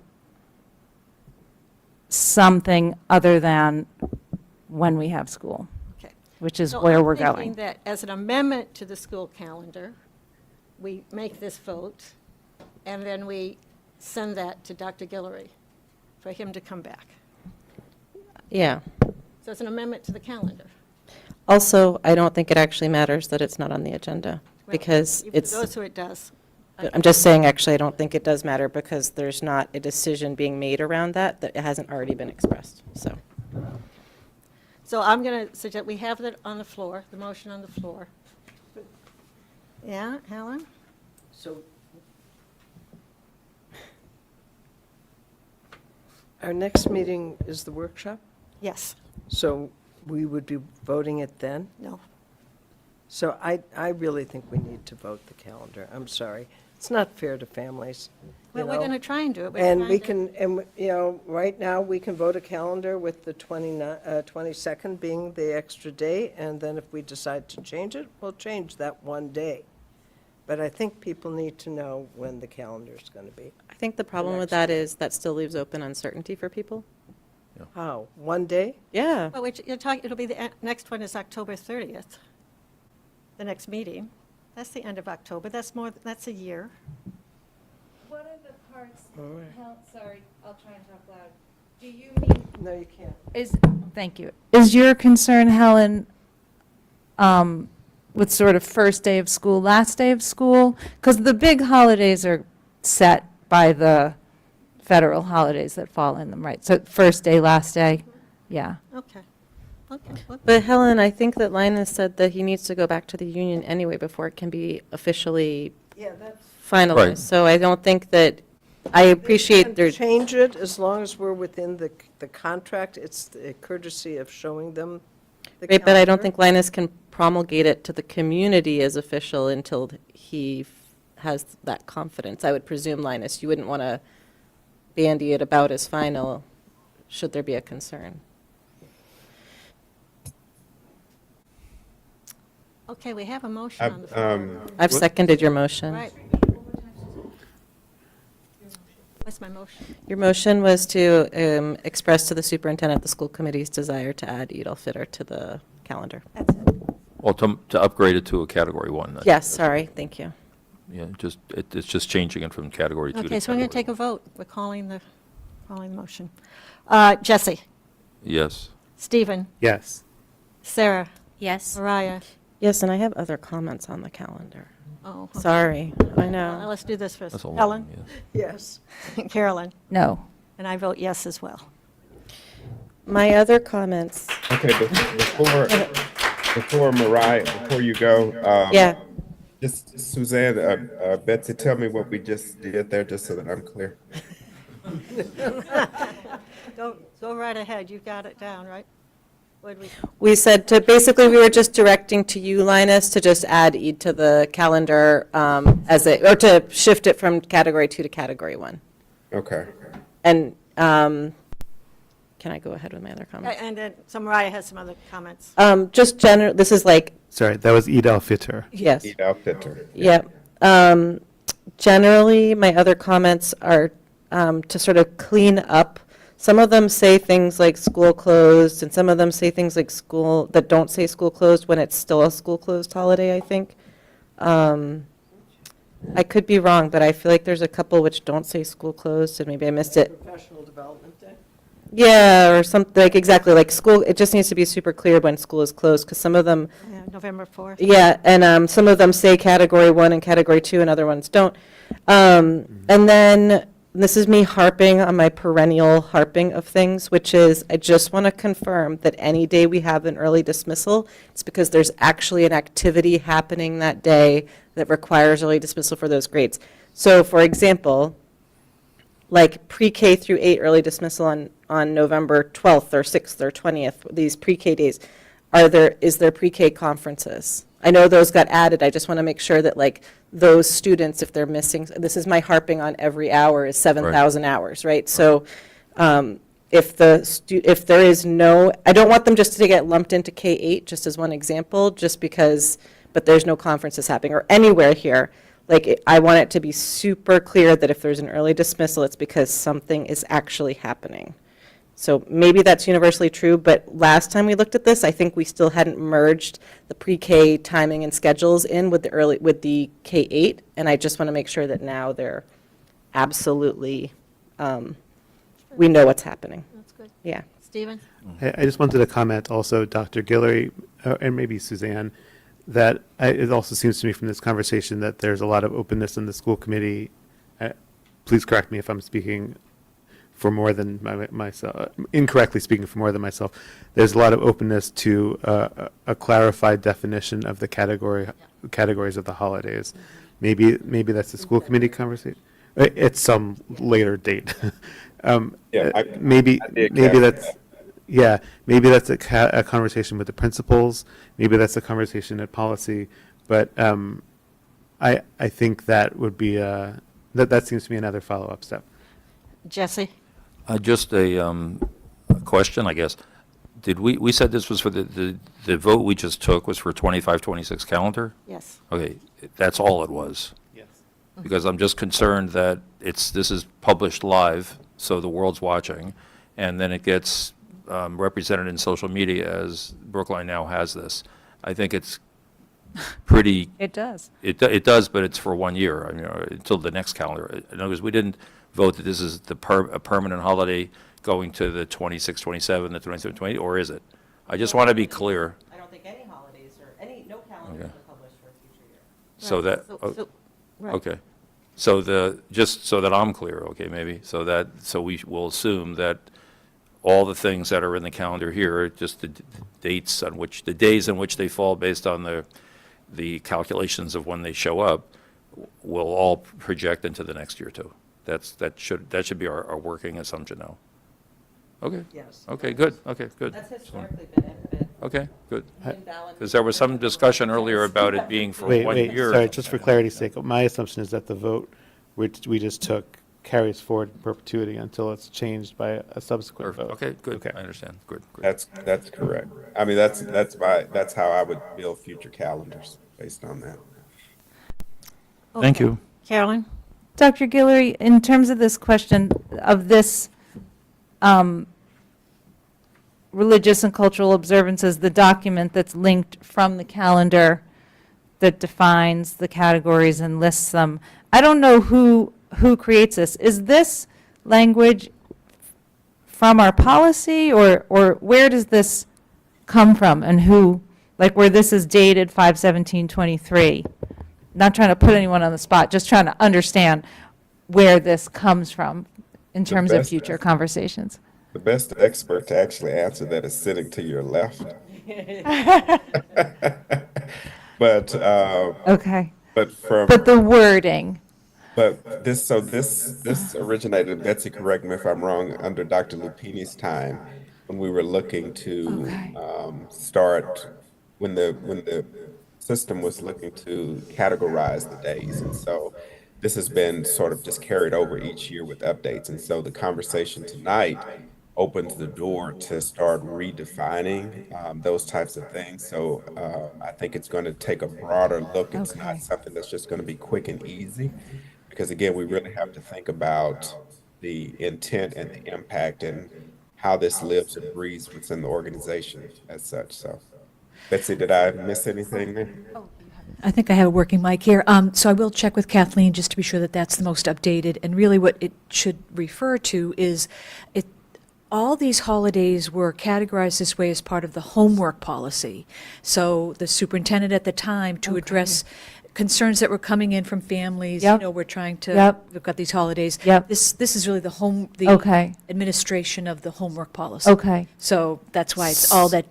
So is this in our policy manual, Stephen? No, so I think there's a policy about, there's a policy about homework, but then the administration was charged with, Okay. So this is sort of like a working document that's connected to the guidelines, connected to the, okay, perfect. Yeah. Thank you. Perfect. Thank you so much. Okay, so we've done a lot of hard work tonight. It's now 9:40. An hour and a half afterwards. I know it's going to be early. That's okay. We can decide whether we want to hear about subcommittee and liaison reports now or not. I have a couple of You have a couple of important things, okay. Okay. Okay, I just have dates. okay, so let's, if those, everybody can stay, It'll be like 5 minutes. Okay, that's good, and we'll get you on a 5-minute. I just timer. I have two, well, it's really one important update, which is at finance at our last meeting. Thank you for staying so late. At finance at our last meeting, we started a new process, which would be pre-approval of grants, and the idea would be that pre-approval of grants, rather than grants being approved after the fact and us having some sort of question or whatever that becomes an irresolvable issue, we have the chance to pre-approve them, and that way we can put our inputs in before they go to the sponsor. And so we had this for 2 grants, I think, at our last finance meeting in September. I know, my brain's turned off at this point, yeah. And it went pretty smoothly, and we'll still work out a couple of the details, but that's generally the idea, is we would pre-approve them, and then they just come to consent agenda for the full committee unless there's some sort of substantive, like say for example, they submit a grant for $100,000, it's only awarded for $50,000, and they need to modify the scope of work, it would come back to us for a reapproval. And then the staff came back. Yes, go ahead. Well, I'll say the staff came back last week and said there's times where we have grants which are time sensitive, and can we have a process by which they get approved off cycle? And I said I would go to the school committee to seek their okay to approve off cycle and then report back to the committee, like what we do with the accounts payable. So they would basically email me and I would give them the okay, and then I'll report it out to the committee. In the meantime, we already had one come in this week, and so I sort of just did it, and I want to, but it hasn't been submitted yet, so we've still got time to, because they needed, yeah, anyway, so here we are, it was yesterday. And I just wanted to give a quick report out, if that's okay. So it was a grant to this, a grant funding being requested from the state for $100,000 to support the MTSS work as well. And about half of it was being proposed for a subcontract to Suffolk University and I'm so tired at this point, I can't remember what that was for anymore. But it was For PD. no, so it was for, you're right, it was to develop the PD. They were developing the PD, and then the other half was essentially funding to enable educators to participate in the PD by paying them workshop rate or whatever their relevant charge was. And the comments that I gave back to staff were concerns about sustainability. If we don't have funds for workshop rate in the future, how do we continue to sort of engage teachers or educators in this work if we don't have that fund? Sort of making sure that this was a sustainable program, because we don't want to develop the PD and then not be able to have people access it. So having them think about if there was ways to improve that. And then the second thing was a required portion of the grant was to have partnerships with community-based organizations or other local education authorities, and they did not have that in there. They had a partnership with Suffolk and a partnership with 2 private companies. So they weren't actually, in my interpretation, compliant with the requirements of the grant. So that's the update. But in general, I still need to You get. approved it. I said it's okay, but I just want to give you these 2 I wanted to give them the feedback of, I think that the school committee generally would want to make sure we're sustainable, and I thought that they were not compliant with this specific requirement. This is what I do for work, right? So I like read Yeah, I this stuff know, on- I know. I wonder how you can work with another educational entity for this sort of thing. You could, but it has to be a local education authority, or, something like, Brookline Center for Mental Health might be or the Brookline, there's like different programs that might be community-based organizations. They did not have either one of those in the program. So anyway, that's my update, but generally I'm hoping to get the okay from the committee to, when they're off cycle like this and can't wait, to be able to approve them, and then I would report out just the way I do with the accounts payable if there was anything. Okay? Is that any objections? Do you need a vote? I have no idea. I think we need a vote to authorize the chair of the finance subcommittee to approve grants that are time-sensitive. Pre-approve, yeah, or approve grant pre-approvals or whatever. Yeah, to pre-approve grants that are time-sensitive in order to be able to maximize our ability to get grants. I second that. Did I say that wrong? You got that, Betsy? Well, let's vote it now, and if we need to re-vote it, we can re-vote it, yeah. It's under Could you new repeat business. the motion? I She's don't- letting the chair of finance be the person, just like the chair When of it's finance who does it time-sensitive. for accounts payable. When it's time sensitive, they have, like, this person in my role, this role has the ability to approve the grant application on behalf of the committee. The grant application? Yes. Okay. Yes. Okay, got it. So, we talked about this at finance, I like this. Maybe I'll abstain, and I'm only saying this because it's my understanding of OML, is that if it's not on the agenda, like that specifically votes aren't supposed to be taken if they're not on the agenda. That's my understanding of OML. I'm not an expert. Well, we were just saying we I can re-vote obviously it, too. support this. I Yeah. just, I didn't that's why understand I'm that bringing earlier it when up. it said possible vote. Why were you saying that it wasn't on the agenda? It's almost 10 o'clock. Can we not get into Okay. it? Thank you. Because that's how things are noticed, discussion and possible vote. Well, as That's long as the there's no boilerplate objection, I'll language. take that as an okay until the next time we have a noticed vote. Okay. I don't care either way. So, Betsy, we can post that for pictures. Yeah, no, Oh, yeah. I eat grants for lunch, so. I joke I don't get out of bed in the morning for less than $1 million. Helen. sure. So, a couple things. First of all, there's a Pierce School Building Committee meeting on Tuesday where we will be voting. The reconciliation actually was happening today in terms of the 2 estimates for 90% documents. The reconciled budget should be posted soon. I know that the Building Commission will be meeting to discuss it, and I think it's on Tuesday also. I hope it can't be at the same time, but the building committee needs to submit it to the Mass School Building Authority. So all that will happen, the approval of this reconciled 90% documents and budget will be submitted to the MSBA. That doesn't mean that's the number that will eventually be, because it will go out to bid, and then we'll know for sure what the market is and where things are at, though I've been told that the market is looking good, much better than it has in the past, and that bids have been coming in under estimates, but I'm not holding my breath yet. So that's on October 15th, Tuesday. On October 24th, we'll have a capital subcommittee meeting. And one of the things I was thinking is we may want to have, in the past, we've had Charlie come and report to the school committee about summer work with pictures and stuff.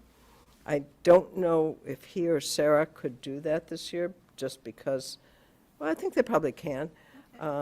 So we might want to ask them when, you know, I know Charlie's just back from, you know, a sick leave, but maybe when he's able, or Sarah's able, they could come and report to the school committee in one of our meetings.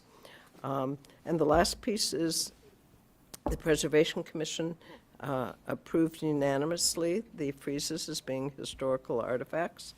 And so now it's on to writing a grant, which my favorite grant writer, to the CPA. Okay. Can all the other committees? It's under for less than $1 million. It can wait. Can I say a small thing? Yes. I just Stephen. want to give a quick preview of the policy subcommittee docket, because I don't think we're going to meet again before then. Just want to say we're going to be reviewing parts of Section J, attendance policy. I could sense the excitement in the room already. The student code of conduct, but what I really wanted to promote is that the Climate and Sustainability Task Force is going to give their first readout of their recommendations. The subcommittee readout is going to be more of a workshop where they're going to be looking for feedback, and hopefully there are going to be a few of these, possibly in curriculum also, possibly also with some civil society groups before the full school committee presentation docketed TBD. Okay. So I just wanted to hype that to the school committee. That's it. And I just want to announce just to the public at large that Indigenous Peoples' Day is Monday, and there is a really nice-looking program, a celebration. It's 1 to 4 at the Brookline Health Building, and it includes crafts and goods and free food from Native Kitchen. And our own Dr. Sevelius is speaking, as well as some other people. So just to pass that on, if you're in town. And with that, Oh, I have a new business, if Okay. that's okay? Can we do new business? I just thought of this when Stephen was giving the policy update. I feel obliged, as I've brought up other things that we've heard from the community about, and I heard from somebody a second time about this. And sorry, I just got to go back in my memory.